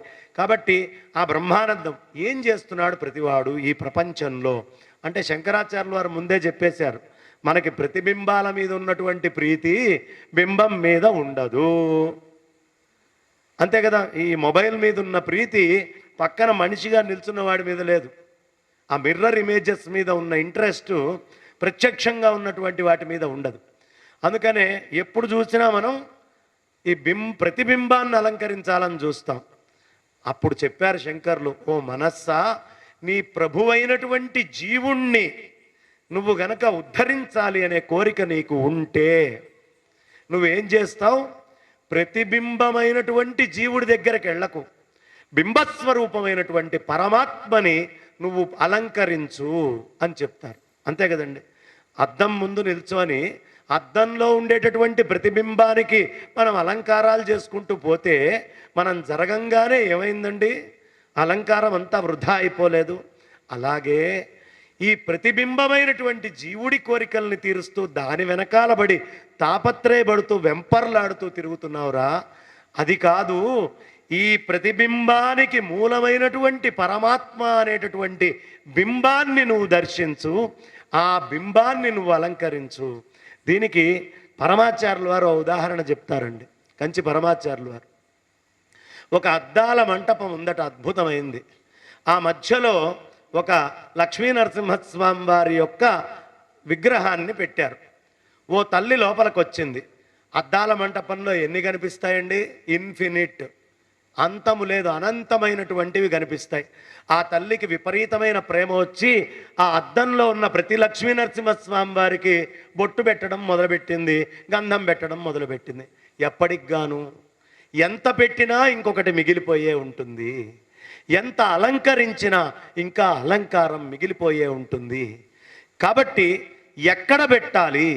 ఈ ఉయ్యాలలో ఉన్నటువంటి లక్ష్మీ నరసింహస్వామి వారికి ఒక్కడికంత కుంకుమ పెట్టి అంత గంధం పెట్టి మాల వేస్తే అనంతమైనటువంటి అన్నిటిలో అది ఎలా వస్తుందో, నీలో ఉండేటటువంటి బ్రహ్మ పదార్థాన్ని నువ్వు ఎప్పుడు ఎరుగుతావో విశ్వంలో అంతా అదే నీకు గోచరమవుతుందయ్యా. కాబట్టి ప్రతిబింబాలంకృతి ధృతి కుశలో బింబాలంకృతి మాతనుతే, ఆ బింబాన్ని అలంకరించవయ్యా, అది నువ్వు చేయాల్సినటువంటి పని అని చెప్తున్నారు. కాబట్టి ఈ ప్రతిబింబాన్ని చూసుకొని మురిసిపోయేటటువంటి వాడికి, వ్యసనాల్లోకి వెళ్ళేటటువంటి వాడికి ఆ ప్రతిబింబములో ఉండేటటువంటి బింబమైనటువంటి ఈ అనంతమైన వేద రాశిని, ఈ అద్భుతమైనటువంటి పురాణాదుల్ని, స్తోత్రాల్ని, ఈ అనేక అంశాలని గనక తీసుకొని వెళ్తే ఈ ప్రతిబింబంలో ఇంచేవాడిని బింబాన్ని దిద్దుకుండే పరిస్థితికి వెళ్తాడు. మరి నేను ఇందాక చెప్తూ ఈ మనస్సు, ఈ బుద్ధి చాలా కృత్రిమమైనవి అని చెప్పాను. ఎందుకు కృత్రిమమైనవి అంటే మనందరికీ ఆకలేస్తుంది, మనం అందరం అన్నం తింటున్నాం. ఈ అన్నం దేని వల్ల అరుగుతోంది? మన మనస్సు వల్ల అరుగుతోందా, మన బుద్ధి వల్ల అరుగుతోందా అనే ప్రశ్న వేస్తే కొంతమంది మనస్సు అంటారు, కొంతమంది బుద్ధి అంటారు, కొంతమంది ఇంకేదో అంటారు. కానీ మన మనస్సుకి, మన బుద్ధికి, మనం తినేటటువంటి తిండికి, అరగడానికి సంబంధం లేదు. మనస్సు రావడానికి అన్నం కారణం, కానీ అన్నం అరగడానికి మనస్సు కాదు. ఎలా అంటే ఎవడో అన్కాన్షియస్ అయి అపస్మార స్థితిలో పడున్నాడు, వాడిని తీసుకెళ్ళి ఆసుపత్రిలో చేరుస్తాం. వాడికి మనస్సు లేదు, బుద్ధి లేదు. వాడికి డాక్టర్ సిలేన్ ఎక్కిస్తున్నాడు, బి కాంప్లెక్సో ఇంకో మందో ఇస్తున్నాడు. ఆ మందు శరీరంలోకి వెళ్తోందే, పచ్చియం అవుతోందే, లోపలకు దూరుతూ ఉందే అంటే మన మనస్సు, మన బుద్ధి కంటే ఒక మహత్తరమైనటువంటి మేధ ఈ శరీరంలో పనిచేస్తూ ఉంది. మహత్తరమైనటువంటి మేధ పనిచేస్తూ ఉంది. కాబట్టి ఆ మేధ ఎంత గొప్పదయ్యా అంటే నీకు కూడా సంబంధం లేదయ్యా.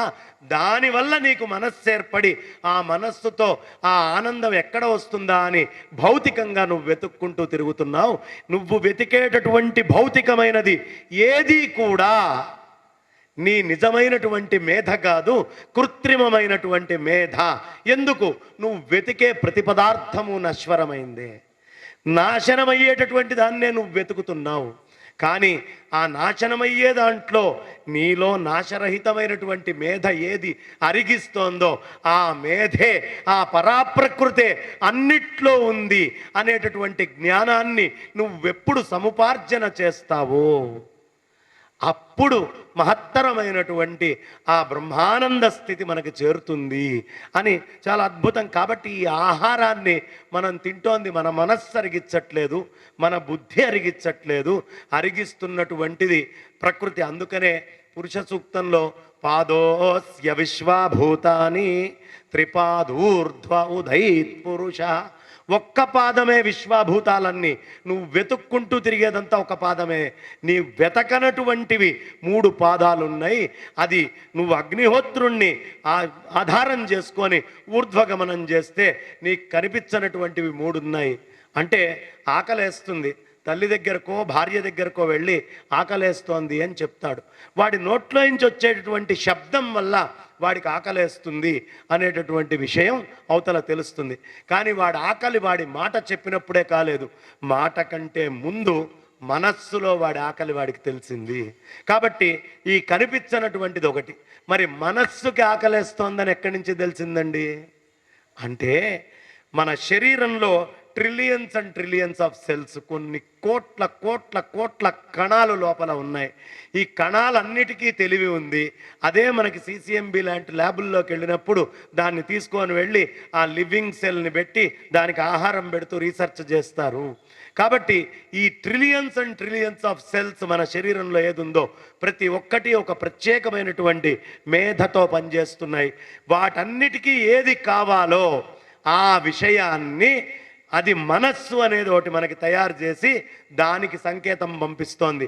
అంటే ఈ శరీరంలో పరాప్రకృతి ఈ మనస్సుకి పంపిస్తే మనస్సు వాక్కుతోటి బయటికి చెప్తోంది. అంటే ఒక భూతము విశ్వాభూతాన్ని బయటికి వచ్చేది, 2 మనస్సు, 3 కణము.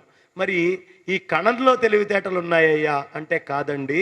ఈ తెలివి ఎంత గొప్పదయ్యా అంటే చిన్న బ్యాక్టీరియాని తీసుకున్నా, లేదు ఒక చిన్న చీమలో, బ్రహ్మలో, లేదు ఏనుగులో, మీరు ఒంటెని తీసుకోండి, దేంట్లోకి తీసుకొని మీరు వెళ్ళినా ఆ అన్నిటిలో అరిగిస్తున్నటువంటి ఆ జ్ఞాన చైతన్యము ఏదైతే ఉందో అది ఒకటే అయ్యింది.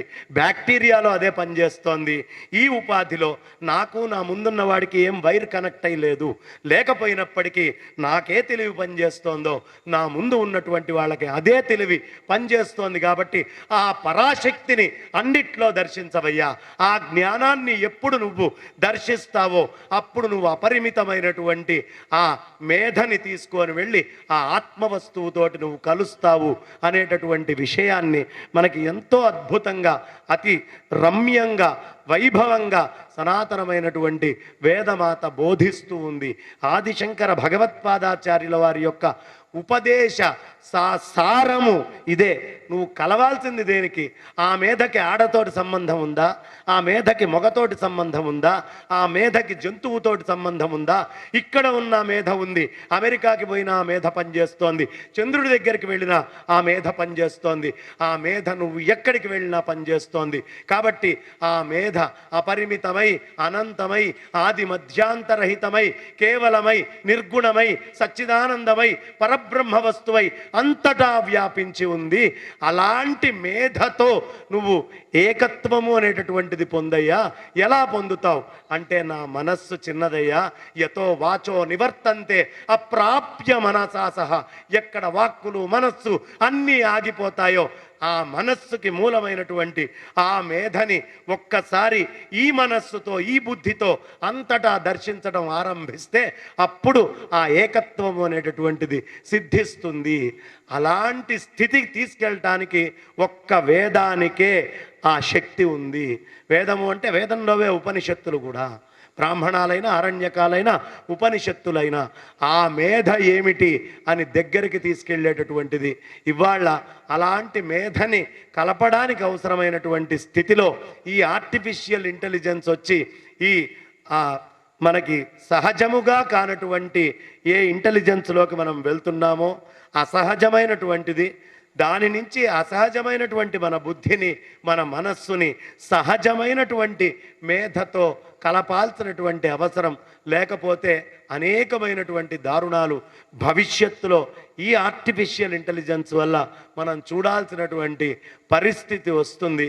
కాబట్టి పిల్లలకి ఇప్పటి నుంచే సహజ మేధ ఏంటి అనే విషయం చెప్పకపోతే వాళ్ళందరూ ఈ అసహజమైనటువంటి మేధలో పడి, కృత్రిమమైనటువంటి ఈ మేధలో పడి దాంట్లో కొట్టుకుపోతూ అనేకమైనటువంటి అరాచకాలకి, దుర్మార్గాలకి, లేదా మన మేధని తీసుకొని వెళ్ళి కార్పొరేట్ కంపెనీలకి అప్పజెప్పి వాడు ఎలా నడిపిస్తే అలా నడిచేటటువంటి స్థాయి భవిష్యత్తులో వచ్చేటటువంటి అవకాశం ఉంది. కాబట్టి పిల్లలకి అతి పిన్న వయస్సు నుంచే ఆదిశంకర భగవత్పాదాచార్యుల వారి సువిరమ్యమైనటువంటి ఆ బోధని, ఆ అద్భుతమైనటువంటి బోధని అందచేయాలి. చేయకపోతే మన పిల్లలందరూ కూడా కృత్రిమ మేధలో కొట్టుకుపోతారు.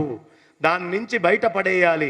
ఈ భ్రమ, ఈ విప్రలిప్స, దీని నుంచి బయటపడేయాలి అంటే చిన్నతనం నుంచి శంకరుడు వంటబడితే తప్ప ఇంక ఏ విధంగానూ కృత్రిమమైనటువంటి మేధ నుంచి మనిషి బయటపడలేడు. కాబట్టి అలాంటి ఆ అద్భుతమైనటువంటి మేధా సంపత్తిని మన పిల్లలలో అందరిలో పెంచాల్సినటువంటి అవసరం ఉంది. అది చేయడంలో మా అందరికీ కూడా స్ఫూర్తిదాతైనటువంటి పెద్దలైనటువంటి బ్రహ్మశ్రీ సామవేదం షణ్ముఖ శర్మ గారు లాంటి వారు అనేకమైనటువంటి విధానాల్లో వారు చెప్పడం జరిగింది. మా తేజస్వి శర్మ గారు కూడా అనేకమైనటువంటి ఉపన్యాసాల్లో ఆ ఆయన అమ్మవారు అంటే చాలు, అమ్మ అనంగానే చెప్తూ వెళ్తారు. నవరాత్రులు అంటే నాకు ఆయన గుర్తొస్తూ ఉంటారు.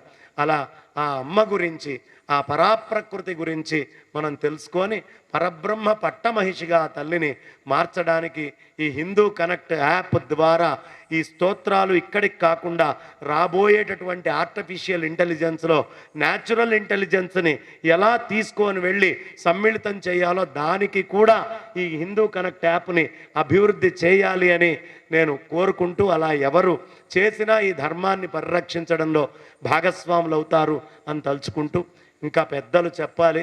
నాకు బ్రహ్మశ్రీ విశ్వనాథ గోపాలకృష్ణ శాస్త్రి గారు సామవేదం షణ్ముఖ శర్మ గురువు గారు ఉన్నప్పుడు పక్కన కూర్చున్నారు. మా శంకర జయంతి ఉత్సవాల్లో కూర్చొని వారు ఒక 20 నిమిషాలు మహాపండితులు వారు దర్శనాలంకార మాట్లాడుతూ తర్వాత బ్రహ్మశ్రీ సామవేదం షణ్ముఖ శర్మ గారు మాట్లాడాల్సింది ఉంటే, మీరందరూ ఎందుకు వచ్చారో నాకు తెలుసు, సముద్రం లోపలికి తీసుకెళ్లే అలలు, బయటికి నెట్టే అలలు అని 2 రకాల అలలు ఉంటాయి.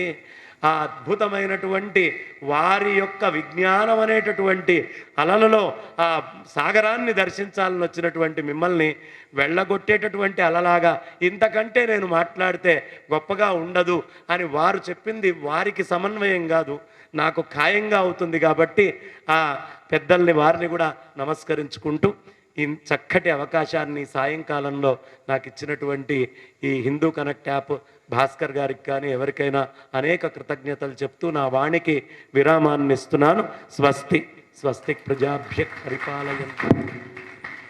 థ్యాంక్ యూ అండి. చప్పటితో ఒక సామాన్యమైన విషయాన్ని అసామాన్యంగా ఏం చేయాలి, ఏం చేయకూడదు, ఏది ఉపయోగించాలి, ఏది ఉపయోగించడం చాలా చక్కగా వివరించినందుకు మరోసారి కృతజ్ఞత తెలియజేస్తున్నాను. అలాగే మన చీఫ్ గెస్ట్ బ్రహ్మశ్రీ సామవేదం షణ్ముఖ శర్మ గారిని మాట్లాడవలసిందిగా కోరుతున్నాం. పాశాంకుశౌ కల్పలతాం విషాణం దధత్స్వతుండాహిత బీజపూరః రక్తస్త్రినేత్రస్తరుణేందుమౌళిః హరోజ్వలో హస్తిముఖోవతాన్నః నారాయణ సమారంభాం వ్యాసశంకరమధ్యమాం అస్మదాచార్యపర్యంతాం వందే గురుపరంపరాం. ధర్మదృఢబద్ధమూలో నిగమస్కంధ పురాణశాఖాఢ్య క్రతుకుసుమో మోక్షఫలో మధుసూదన పాదపో జయతి. ఇక్కడ మనలందరినీ అనుగ్రహిస్తున్న శ్రీ క్షిప్రప్రసాద గణపతి పాదపద్మాలకు నమస్కరించుకుంటూ, ఈ స్వామి సన్నిధిలో ఈ హిందూ కనెక్ట్ అనే యాప్ ప్రారంభం కావడం సంకల్పించిన భాస్కర్ గారికి మంచి అనుగ్రహం ఉంది అని ఒక పెద్ద సంకేతం. ఎందుకంటే దీని పేరే క్షిప్రప్రసాద గణపతి, అంటే వెంటనే అనుగ్రహించే దైవం. ఇది మంత్రశాస్త్రంలో దీనికంటూ ప్రత్యేకమైన మంత్రము, ధ్యానము, యంత్రము ఉన్నాయి. ఆ పద్ధతుల్లో ఇక్కడ ప్రతిష్ఠింపబడినటువంటి క్షిప్రప్రసాద గణపతి అనుగ్రహాన్ని ఇవాళ పొందడానికై వారు ఈ కార్యక్రమాన్ని ఇక్కడ ఏర్పాటు చేశారు అని భావిస్తున్నాం. స్వామి అనుగ్రహం లభించింది. వీడు అనుకున్నది వెంటనే చక్కగా సంపూర్ణ కార్యరూపం ధరించాలని స్వామిని ప్రార్థిస్తున్నాను. ఇప్పుడు సాంకేతిక పరిజ్ఞానం అనేక రకాల రూపాలు తీసుకుంటున్నది. రేపు ఇలా ఉంటుందని వాడు ఊహించడానికి కూడా వీల్లేనంతగా మారుతోంది. ఎందుకంటే ఇవాళ మనం చూస్తున్న మార్పు కొంతకాలం క్రితం మనం ఊహించనిది కాదు. అలాంటి మార్పును మనం చూస్తున్నాం. ఒక్కొక్కప్పుడు ఈ మార్పుని జీర్ణించుకోలేక కొంతమంది కూడాను ఇది మంచిది కాదనే వాళ్ళు ఉంటూ ఉంటారు. అవును, మంచిది కాదనే లక్షణాలు కూడా మార్పులు ఉన్నాయి, చెడు ప్రభావాలు కూడా కనబడుతున్నాయి. కానీ మంచో చెడో ఈ మార్పుతో బ్రతకడం తప్పడం లేదు అందరికీ కూడా. అవునా లేదా చెప్పండి. ఇక్కడ పరికరం లేకుండా ఉండలేని పరిస్థితి ఏర్పడుతుంది. అరచేతులు వైకుంఠం అన్నారు, కానీ ఇప్పుడు అరచేతిలో ప్రపంచమంతా అరచేతిలో చూడాలని తపన. అందులో చాలా చక్కగా లోతైన అంశాలు వారు చెప్పారు మా బంగారి శర్మ గారు. కృత్రిమ మేధ, సహజ మేధ గురించి చెప్పిన అంశములు చాలా విశేషమైన ఆలోచించవలసిన అంశములు అవన్నీ. అదేవిధంగా ఇటు స్తోత్రములు, వీటి యొక్క ఆవశ్యకత గురించి తేజస్వి శర్మ గారు చెప్పిన విషయములు కూడా అత్యద్భుతంగా ఉన్నాయి. ఒక్కొక్క స్తోత్రం దాని ప్రభావం మన జీవితంలో ఎలా తెచ్చుకోవచ్చు అనేదాన్ని చాలా చక్కగా తెలియజేశారు. వీరిద్దరి మాటలు వింటూ ఉంటే నాకు ఆనందంగా వింటూ ఉండాలని అనిపించింది, అంత చక్కగా తెలియజేశారు. అలా ఇప్పుడు మనకి చేతికి వచ్చినటువంటి పరికరంలోనే అన్నీ చూడాలనుకుంటున్నాం. పక్కవాడిని పలకరించడం కంటే పరికరంలో చూడడం మనకు చాలా ఉత్సాహంగా ఉన్నటువంటి అంశం కూడా. అంతేకాదు, మేము సభల్లో కూడా చూస్తుంటాం, ప్రతిదీ దానితోనే చూడాలని ప్రయత్నిస్తారు. అందులో వచ్చేదంతా సత్యమనే విశేషం. ఆఖరికి పక్కన ఒక ప్రకృతి దృశ్యాన్ని చూడాలన్నప్పటికీ ఈ కళ్ళతో చూడట్లేదు, వెంటనే ఫోన్ తీసుకుని వీడియో ఆన్ చేసి అలా చూస్తూ వెళుతూ ఉన్నారు. అంటే ప్రతిదీ కూడా దానితోనే చూడడం, దానితోనే వినడం, దానితోనే తెలుసుకోవడం, ఇదంతా కూడా భగవంతుడు మనకిచ్చిన సహజ ఇంద్రియాల శక్తిని ఒక కృత్రిమైన పరికరంతో కలబోసుకుని ఇంద్రియ శక్తిని నెమ్మది నెమ్మదిగా తగ్గించుకుంటున్నాం అనడంలో సందేహం లేదు. కానీ ఇప్పుడు అనివార్యమైనటువంటి ఇటువంటి సాంకేతిక పరికరం ద్వారానే మంచి చేసే ప్రయత్నం ఎలా చేయవచ్చు ఆలోచించవలసినది ఉంది. అలా ఆలోచించి చాలా మంచి పనులు చేస్తున్న వారు ఉన్నారు. ఈరోజు ఈ పరికరం సహాయంతోనే సత్యాలు బయటకు వస్తున్నాయి.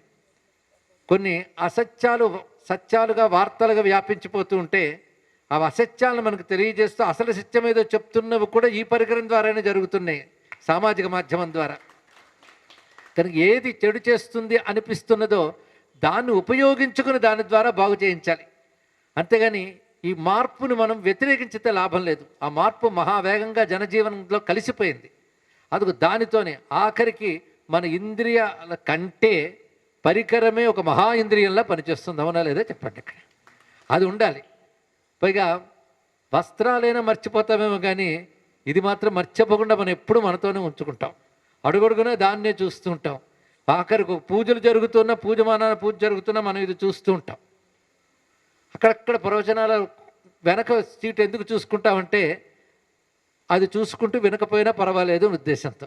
అంతగా దానికి మానవుడు అలవాటు పడిపోయాడు కనుక దాని ద్వారానే మంచి చేద్దామని కొందరు చాలా మంచి పనులు చేస్తున్నారు.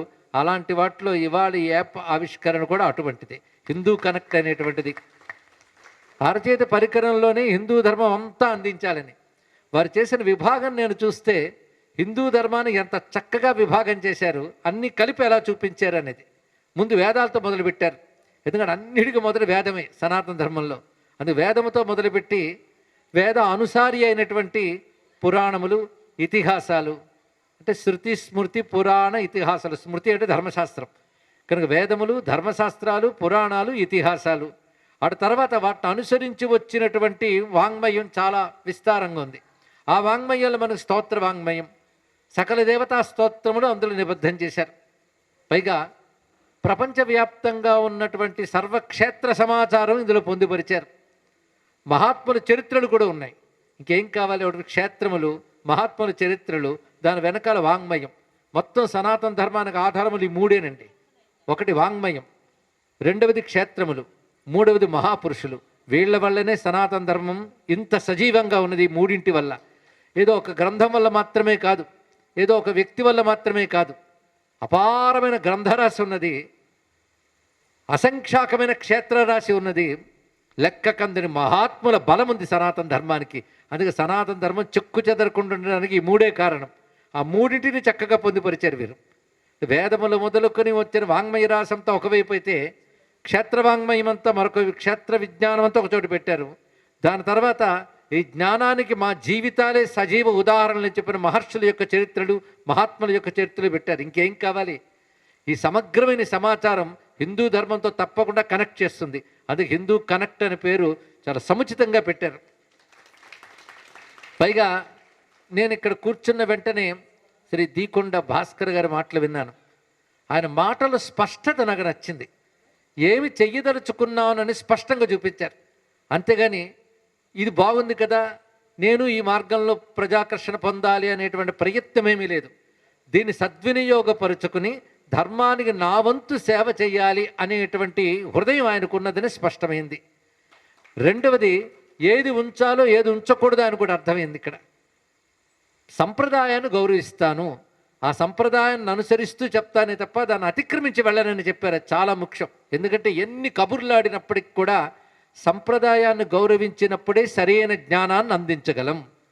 అసంప్రదాయవిత్ బహుశాస్త్రవిదపి మూర్ఖవత్ ఉపేక్షణీయ అని శంకర భగవత్పాదులు చెప్పారు. ఇక్కడ ఎన్ని శాస్త్రములు తెలిసినప్పటికీ సంప్రదాయ జ్ఞానం లేకపోతే వాడు మూర్ఖుడే అని చెప్పారు ఇక్కడ. అందుకే సంప్రదాయబద్ధత. కనుక కొన్ని విషయాలు నేను కలగజేసుకోను, అది మాత్రం ఆ వైదిక విజ్ఞానంతో తెలుసుకోవలసినదే అని ఒక మాటను కూడా ఆయన చక్కగా అందించారు. పైగా ఇది అనుసంధానం ఏర్పరుస్తుంది మనకి ఈ విజ్ఞానంతో. ఇంత స్పష్టమైన అవగాహనతో వారు తెలియజేశారు మనకి. ఇలాగా మనకి అందుబాటులో ఉన్నటువంటి సాంకేతిక పరిజ్ఞానాన్ని కూడా సనాతన ధర్మ పరిరక్షణకు వాడడంతో ఈ ధర్మంపై అనేక రకాలుగా వస్తున్నటువంటి దాడుల్ని ఎదుర్కోగలం మరింత. ఎందుకంటే ఒక్కటి జ్ఞానం ఉంటే ప్రద్దాన్ని ఎదుర్కోగలం. జ్ఞానం ఉంటే విషయాలపై అవగాహన, పరిజ్ఞానం అది ఏర్పడాలి. మన గ్రంథాలు ఏమిటి, ఆ గ్రంథాల్లో ఏం చెప్పారు అని తెలిస్తే కదా యువతులకు సమాధానం చెప్పగలం. దానికోసం ఎవరి దగ్గరకో వెళ్ళి ఎన్నెన్నో అడిగే బదులుగా దీని ద్వారా మన సమాచారం తెలుసుకుని ఏమిటో గ్రహించగలిగితే దానితో మన ఇతరులకు సమాధానం చెప్పగలం. ఒకటి మన ధర్మాన్ని రక్షించుకోవడం, ఒకటి మన ధర్మాన్ని పాటించడం, ఒకటి రెండు జరుగుతాయి. మనం పాటించడానికి ఇవి తెలుసుకోవాలి. మన ధర్మంపై తెలిసి తెలియని మాట్లాడుతూ కూమర్శలు చేసేవారికి సమాధానం చెప్పడానికి ఇవి తెలుసుకోవాలి. అందుకే ధర్మం రక్షిత రక్షిత అనే మాటకి రెండు అర్థాలు. పాటించి రక్షించుకోవడం ఒకటి, ధర్మాన్ని దెబ్బతీసే వారి యొక్క కుయుక్తులు తెలుసుకుని వారికి సమాధానం చెప్పి మళ్ళీ రక్షించుకోవడం ఒకటి. ఎందుకంటే రక్షించుకోవడం అంటే యుద్ధాలు చేస్తే రక్షించబడటం కాదు, ముందు మనం పాటిస్తే రక్షింపబడుతుంది, లేకపోతే ధర్మం మిగులుతుందా కనుక పాటించుకోవాలి. అదేవిధంగా ధర్మంపై ఏవైనా దాడులు జరుగుతుంటే ఉపేక్ష వహించకూడదు. మన ధర్మం దాన్ని రక్షించుకుంటుందండి. ఎన్ని యుగాలు జరిగే ఈ ధర్మానికి ఏం హాని జరిగింది అని ఒక మాట అంటూ ఉంటాం, కానీ హాని జరగలేదని చెప్పలేం, జరిగిందని గట్టిగా ఒప్పుకోలేం. కానీ హాని జరిగింది, కానీ ఇంకా ధర్మం మిగిలింది కనుక హాని జరగలేదు, రెండు మాటలు మనం చెప్తున్నాం. ఇలాంటి సమయంలో మన ధర్మం గురించి వస్తున్న కొత్త కొత్త సాంకేతిక పరిజ్ఞానాలని వాడుకుని మరీ తెలియజేయాల్సిన అవసరం ఉన్నది. అందుకే ఈరోజు అత్యంత శక్తివంతమైనటువంటి సామాజిక మాధ్యమంలో మన సత్యాన్ని గట్టిగా ప్రతిష్ఠ చేయగలగాలి. దానికి యాప్ చాలా సహకరిస్తుంది.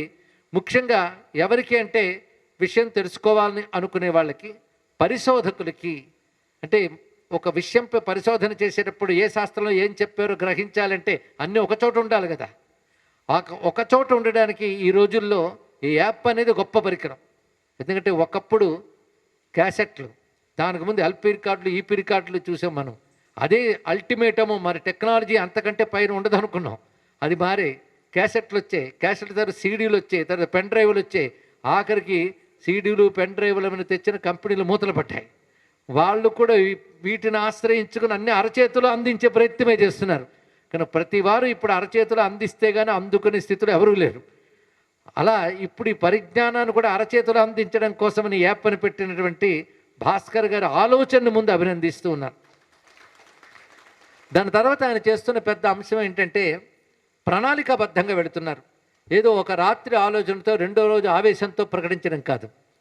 ఆయన 9 సంవత్సరాల క్రితం నుంచే దీని గురించి కృషి చేస్తున్నాను అని చెప్పారు అంటే ఎంతమందిని ఆయన సంప్రదించి సమకూర్చి ఉంటారు. ఇదే సందర్భంలో ఇంకొక మాట, సంప్రదాయ విరుద్ధం కానివి ఇందులో ఉండరాదు అని వారు అనుకున్నారు. ఆ మాట కట్టుబడి వారు ఉండాలని కోరుకుంటున్నాం. ఇది చాలా ముఖ్యమైన అంశం. ఎందుకంటే సంప్రదాయ విరుద్ధమైన చాలా చాలా వస్తుంటాయి. సనాతన ధర్మం యుగాల నుంచి ఉంది గనక సత్యాలు కొన్ని అయితే కల్పనలు కొన్ని వచ్చాయి. అసలు సత్యం ఏంటో తెలియకుండా పోయింది. లోకరంజనం కోసం వచ్చినటువంటి అనేక రకాల పిట్టకథలు కానీ అభూత కల్పనలు కానీ కొన్ని వ్యాపించిపోయాయి. ఆఖరికి పండితులకు కూడా నిజమేనేమో అనిపించేసాయి. ఎందుకంటే పండితులు కూడా అన్ని శాస్త్రాలు చదవగలరా? ఒక శాస్త్రంలో పండితులు అవ్వడానికి బహుకాలం పడుతుంది. ఇప్పుడు వేదంలో పండితుడు ఉంటాడు, వాడు జ్యోతిష్ శాస్త్రం రాకపోవచ్చు. జ్యోతిష్ శాస్త్ర పండితుడు ఉంటాడు, అని యోగ శాస్త్రం రాకపోవచ్చు. ఈ రెండిట్లో పండితుడికి ఉపాసనా శాస్త్రం తెలియకపోవచ్చు. ఇన్నిట్లో పండితుడికి వేదాంతం తెలియకపోవచ్చు. అన్నీ తెలియాలని లేదు. కానీ వీటన్నిటి పరిజ్ఞానం కలగాలి అంటే మాత్రం వాటి యొక్క అసలు స్వరూపాలు ఒక చోట పదిలపరచబడాలి. గ్రంథాలయాలకు వెళ్ళి పుస్తకాలన్నీ వెతుక్కునేటువంటి అవకాశం కాకుండా అన్నీ ఒక చోట పదిలపరచబడాలి అంటే ఈ యాప్ అనే చిన్న మాధ్యమంలో ఒక కృష్ణ పరమాత్మ నోరు తెరిచి బ్రహ్మాండాలను చూపించేట, చిన్న నోట్లో బ్రహ్మాండాలను చూసినట్లు ఈ చిన్న యాప్లో మన ప్రపంచాన్ని అంటే జ్ఞాన ప్రపంచాన్ని మనం చూడగలగాలి. దీనికి ఒకటి సంప్రదాయం, రెండవది సాధికారిత. ఇది చాలా ప్రధానమైన అంశం. అంటే సాధికారిక అంటే ఆథెంటిక్గా చెప్పడం ఒకటి, అంటే ఆ చెప్పినది దోషభూయిష్టం కాకూడదు. రెండవది ప్రామాణికత. సాధికారిత ప్రామాణికత రెండు దగ్గర పదాలకు కనబడతాయి కానీ కొంచెం భేదం ఉన్నది. అది ఆథెంటిక్ సోర్స్ చెప్పడం ఒకటి, అందరూ ఇదేని ప్రమాణంగా భావిస్తారు అది చూపించాలి ఇక్కడ. అందుకని ఎవరో ఏదో మాట్లాడతారు, వెంటనే తీసుకొచ్చి ఇక్కడ చూపించకూడదు. ఎందుకంటే చాట్ జీపీటీ అనేదో చెప్పారు. అదేం చేస్తుందంటే ఒక 100-150 విషయాల్లో ప్రధాన అంశాలు తీసుకొచ్చి ఒకటి చూపిస్తుంది అంతే. ఆ ప్రధానాంశం మనం సత్యమని నమ్మాలా? ఒకప్పుడు గూగుల్ గురువునాం గురువు అనేవారు. అంటే గూగుల్లో అన్నీ దొరుకుతాయని ఇక్కడ. అది మారి ఇప్పుడు చాట్ జీపీటీ దాకా వచ్చాను ఇక్కడ. ఇది ఇప్పుడు గురువై కూర్చుంది ఇక్కడ. ఇవేం చేస్తున్నామంటే ఆఖరికి వైద్యుల అవసరం లేకుండా వీళ్ళే పలానా రోగానికి ఏ మందు, ఏ ఆయింట్మెంట్, ఏ ట్యాబ్లెట్ కొడతారు. అది దొరికిన సోర్సుల్లో అన్నిట్లో సేకరించి కూడా చెప్తుంది. ఇంకా వైద్య శాస్త్రం అక్కర్లేదా చెప్పండి ఇక్కడ. కాబట్టి వాటికంటే ఇలాంటి వాటిల్లో వచ్చే అప్రామాణికత ఏదైతే అది ఆ దోషం ఇక్కడ అంటకుండా చూసుకోగలగాలి. ఇక్కడ జాగ్రత్తగా ప్రామాణికంగా ఉండాలి, సాధికారికంగా ఉండాలి. ఈ రెండు లక్షణాలతో ఈ యాప్ మొత్తం తీర్చిదిద్దబడాలి. దాని సంప్రదాయం అనేది ప్రధానమైన సూత్రంగా ఉండాలి. వీటితో దోషరహితంగా ఈ సమాచారాన్ని అంతటినీ అందించగలగాలి. ఇక్కడ దానికి పండితుల సహాయం చాలా అవసరం. పీఠాధిపతులు వంటి వారి ఆశీర్వచనాలు కూడా చాలా అవసరం ఉంటే అవి పొందగలిగేటువంటి పటిమ వినయ సంపద కూడాను భాస్కర్ గారి దగ్గర ఉన్నది అన్నది నేను గ్రహించాను. కాబట్టి ఆ విధంగా దోషరహితమైనటువంటి ఇది నమ్మితే చాలు, ఇది చూస్తే చాలు, ఇందులో వచ్చింది సత్య సమాచారం అనే భావం, విశ్వసనీయత అన్న మాట అన్నారు ఆయన. నాకు ఆయన ప్రతి మాట గుర్తుంది. ఆ విశ్వసనీయతని సంపాదించగలిగేలా ఇది తీర్చిదిద్దబడాలి అని కోరుకుంటూ ఉన్నాం. పైగా వస్తున్న అనేక రకాల మార్పులు ఏవైతున్నాయో వాటిని అవగతం చేసుకుంటూ యూజర్స్ ఫ్రెండ్లీ అంటారు కదా, అంత చక్కగా చిన్నపిల్లల మొదలు పెద్దవాళ్ళ వరకు పెద్దగా పరిజ్ఞానం లేని వాళ్ళు కూడా వాడుకునే విధంగా ఈ యాప్ ద్వారా వారి సమాచారాన్ని చక్కగా అందించగలగాలి అని కోరుకుంటూ ఉన్నాను. ఇందులో చెప్పిన ప్రతి అంశం గురించి అనేక విషయములు చెప్పవచ్చు. ఇక్కడ స్తోత్రములు ఉన్నాయనుకోండి, స్తోత్రములు కూడా ప్రామాణిక స్తోత్రాలు చూడాలి. దానికి కొంచెం పండితుల్ని సంప్రదించాలి. కొన్ని శంకరకృతములోని చెప్పబడుతున్నటువంటివి చాలా ఉన్నాయి కానీ అన్ని శ్లోకాలు శంకరకృతములు కావు. అవి తెలుసుకోగలగాలి. దానికి శంకరకృతములు అంటే ఏమిటనేది పెద్దలను అడిగి గ్రహించవలసి ఉంటాయి. ఇలాంటి ప్రామాణికమైనవి సంప్రదాయబద్ధమైనవి తీసుకోవాలి. అనేక మంది భక్త్యావేశంతో రచించిన స్తోత్రాలు ఉండవచ్చు, కానీ వాటికి పటిష్టత, సంప్రదాయబద్ధత, ప్రామాణికత ఉండదు. ప్రామాణికమైనటువంటివి ఇందాక అప్పయ్య దీక్షితుల వారి రచన గురించి చెప్పారు, కనకధార స్తోత్రం గురించి చెప్పారు. ఇలాంటి ప్రామాణికమైనటువంటి స్తోత్ర వాంగ్మయం తయారు చేయగలగాలి. అయితే ఇక్కడ రాసిన ఒక లిస్టు చూస్తే పిల్లలకు తెలియవలసింది ఏంటి అంటే, నా సనాతన ధర్మానికి ఇంత శాస్త్రబలం ఉందా అన్న ఒక తృప్తి, గర్వం కలగాలి. అంతేగాని ఎంత తిప్పి ఒక్క పుస్తకమే దాన్ని అటు తిప్పి ఇటు తిప్పి పెళ్ళికి అదే, చావుకి అదే, అన్నిటికీ అదే పట్టుకుని వేలాడేటువంటి సంస్కృతి కాదు మనది. అపారమైన వాంగ్మయం మనకున్నది. దేనికి ఏది ఉపయోగించుకోవాలో చెప్పబడుతున్నది. అటు చూస్తే వేదములు, వాటిలో మళ్ళీ ఉపనిషత్తులు, అటు తర్వాత ధర్మశాస్త్రాలు, దాని తర్వాత అష్టాదశ మహాపురాణాలు, అష్టాదశ ఉపపురాణములు, ఇతిహాసాలు. ఎంత వాంగ్మయం అండి! దానికి తోడు కీర్తన వాంగ్మయం, వాగ్గేయకారుడు తపశ్శక్తితో ఆవిష్కరించిన కీర్తనలు, వాటిలో ఎంత విజ్ఞానం ఉన్నది. ఇక స్తోత్ర వాంగ్మయం గురించి చెప్పాలంటే మంత్రశాస్త్ర సర్వస్వం స్తోత్రాల్లో ఉన్నది. ఇన్ని శాస్త్రాల బలం మనకున్నది. వేదములకు అంగములుగా జ్యోతిష్ శాస్త్రం ఉన్నది, ఆయుర్వేదం ఉన్నది. ఇవన్నీ సనాతన ధర్మంలో భాగములే. యోగ శాస్త్రం కూడా సనాతన ధర్మంలో భాగమే. కొంతమంది సనాతన ధర్మం నుంచి యోగాన్ని బయటకు తీయాలని ప్రయత్నిస్తున్నారు. యోగా హిందువులకు సంబంధించింది కాదు అని చెప్పి ఇతర మతస్థులు వాళ్ళ ట్యాగలు దాన్ని తగిలించాలని ప్రయత్నిస్తున్నారు. కావున యోగా హిందూ ఏమిటండి, యోగా యూనివర్సల్ అన్నాడు ఎవడు. హిందూ మతమే యూనివర్సల్ నాయన అని చెప్పాలి వాడికి. ఇక్కడ యోగా అనేది హిందూ మతం యొక్క కంట్రిబ్యూషన్. కానీ యోగాని హిందూతో కనెక్ట్ చేయకపోతే ఎలాగా? కానీ హిందూతో కనెక్ట్ చేయవలసిన జ్యోతిష్ శాస్త్రం, యోగ శాస్త్రం, మంత్రశాస్త్రం అన్నీ ఇందులో మనకు అనుసంధానమే కనబడాలి ఇక్కడ. ఆ విధంగా ప్రామాణికమైనటువంటి అంశములతో అసలు హిందూ మతం అంటే ఏమిటి, సోర్సెస్ ఆఫ్ హిందూయిజం అనేది హిందువుల్లో యువకులు ఈనాడు చెప్పగలరా? హిందూ మతానికి సోర్స్ ఏమిటి? ఇతర మతాలకి ఏదో గ్రంథం చెప్తాం, హిందూ మతానికి ఏమిటంటే నీళ్లు నమలి స్థితిలో ఉన్నాం. ఇంకా బాధాకరమైన అంశం ఏమి అనుకోవద్దు. కానీ హిందూ ధర్మం అంటే వారానికి ఒక్కరోజు, అది గురువారం బాబాగారి గుడికి వెళ్తే చాలండి, అది హిందువులు ఉండే పిల్లలు ఉన్నారండి. ఈ దౌర్భాగ్య పరిస్థితి ఇక్కడ. అదా సనాతన ధర్మం అంటే? రాముడేమయ్యాడు, కృష్ణుడేమయ్యాడు, శివుడేమయ్యాడు, అమ్మవారేమయ్యారు, నారాయణుడు ఏమయ్యాడు, ఈ వాంగ్మయం అంతా ఏమైంది? అటు వేదములు, ఇతిహాసాలు, పురాణములు చెప్పిన సంప్రదాయం ఏమిటి? వాటి నుంచి పై మతస్థుల వల్ల మనం హిందూ మతం నుంచి దెబ్బతింటున్నాం అనే దానికంటే ఇక్కడే ముసలంలా పుట్టి హిందూ మతం కాకుండా హిందూ మతం వేషం వేసుకు తిరుగుతున్నటువంటి అసంప్రదాయ ధోరణుల వల్ల కూడా మన పరిజ్ఞానం పోతుందండి. ఇది బాగా తెలుసుకోవాలి. ఆఖరికి అవి పట్టుకుంటే కానీ మాకు కాలం చెల్లదేమో అనుకుని సంప్రదాయ వేషాలు వేసుకున్న వాళ్ళు కూడా సంప్రదాయబద్ధమైన వాంగ్మయాన్ని, దేవతల్ని విడిచిపెట్టి వాళ్ళ పూజారుల్లా మారిపోతున్న దౌర్భాగ్య పరిస్థితుల్లో మనం ఉన్నాం. ఇలాంటి సమయంలో మన ధర్మం ఏమిటి, మన వాంగ్మయం ఏమిటి అనేది తెలియజేయడానికి ఒక యాప్ రూపొందించబడుతోంది అంటే అభినందించడం మా అందరి బాధ్యత కూడా. దీన్ని బట్టి పిల్లలు ఇదిరా నా హిందూ ధర్మం, దానిలో ఇంత వాంగ్మయం ఉంది, నేను తెలుసుకునే ప్రయత్నం చేస్తాను అని చెప్పి వీటి ఆధారంగా గురువుల దగ్గరికి వెళ్ళాలి. అంతేగాని మనం ఇప్పుడు పరికరాలు దొరికాయని చెప్పేసి మందులు అవేం చెప్తే పుచ్చుకోవట్లేదుగా. ఒక పరిజ్ఞాన అవగాహన కలిగిస్తాయి, తద్వారా మీరు వైద్యుల దగ్గరికి వెళ్ళి ట్రీట్మెంట్ తీసుకోవాలి. అంతేగాని నా గూగుల్ ఏం చెప్తే అదే మందు పుచ్చుకుంటాను, చాట్ ఏం చెప్తే అదే మందు పుచ్చుకుంటే ప్రాణాలు పోతాయి. మరి హాస్పిటల్స్ ఎందుకు, డాక్టర్స్ ఎందుకు? కనుక ఇవి మనకు ఆధారంగా తీసుకుంటూనే ఒక గురువుని ఆశ్రయించి మనం మళ్ళీ ఆ జ్ఞానాన్ని మనం నిలబెట్టుకోవాలి. కనుక ఒక గురువు ఒక శిష్యుడికి మధ్యలో హిందూ కనెక్ట్ అనేది అద్భుతంగా పనిచేయాలి అని కోరుకుంటూ, ఇందులో ఉన్నటువంటి ఈ వాంగ్మయ సర్వస్వం ఒక్కసారి చూసుకుంటేనే యువతకి ఇంత వాంగ్మయం నాకుందని తృప్తి కలగాలి. అది సముద్రం అంతున్నా లేదా గంగా నది అంత ఉన్నా, గంగా నది అంతా తాగలేకపోయినా నా దాహానికి అంత కావాలో అంత తాగుతాను, అంతే కదా. అదేవిధంగా హిందూ కనెక్ట్ మనకి ఎంతో హిందూ వాంగ్మయ రాశిని మనకు అందించిన, మనకు ఎంత కావాలో అంత అందుకోగలం, మన జన్మని ధన్యం చేసుకోగలం. ఆ విధంగా ఇది రూపొందించబడి మొత్తం ప్రపంచంలో ఉన్న 51 భాషలట. భారతదేశంలో 14 భాషలు గుర్తింపబడ్డాయి సాధికారికంగా. అలాంటిది 51 భాషలంటే కేవలం భారతీయ భాషలే కాకుండా ఇతర భాషలు కూడా ఇందులో ఉన్నాయని తెలుస్తుంది. దాన్ని చెప్పారు థాయిలాండు, ఇంకా మలేషియా వగేరా భాషలు అన్నీ ఉన్నాయట 51 భాషల్లో. అంటే ఇతరులకు కూడా ఇదా సనాతన ధర్మం ఒక్కసారి తెలిసి మేము ధర్మమని జ్ఞానమని చెప్పుకుంటున్నవన్నీ కూడా అందులోంచి వచ్చిన ముక్కలేని అర్థం చేసుకుని వివేకానంద చెప్పినట్టుగా సనాతన ధర్మం the mother of all religions అని చెప్పాడు మహానుభావుడు.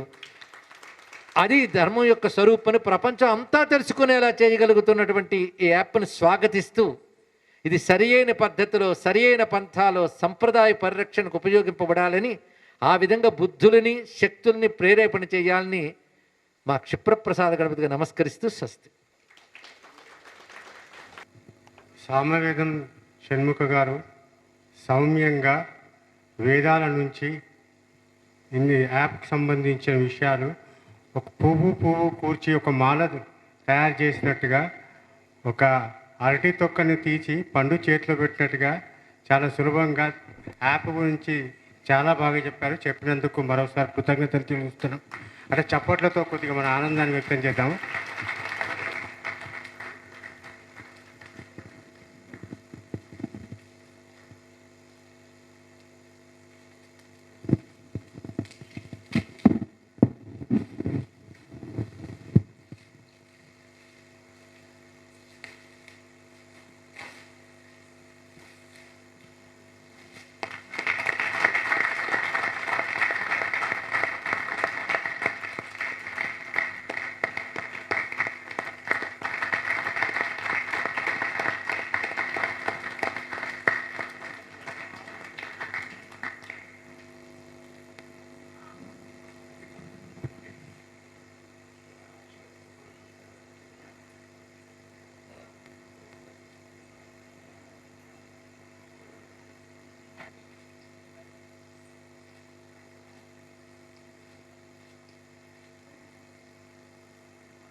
గురువుగారులు తమ అమూల్యమైన విషయాల్ని ఈ యాప్ గురించిన ఆశీర్వాదాలు అందించినందుకు వారికి సర్వదా కృతజ్ఞుడినై ఉంటాను.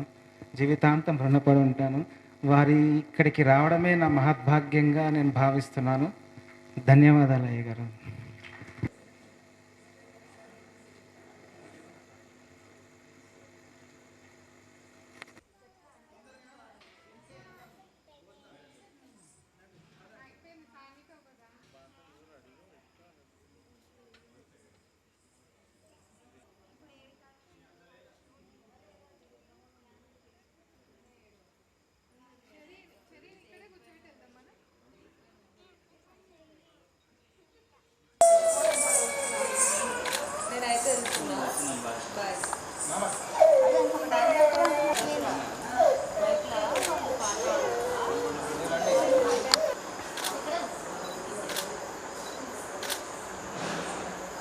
Okay sir.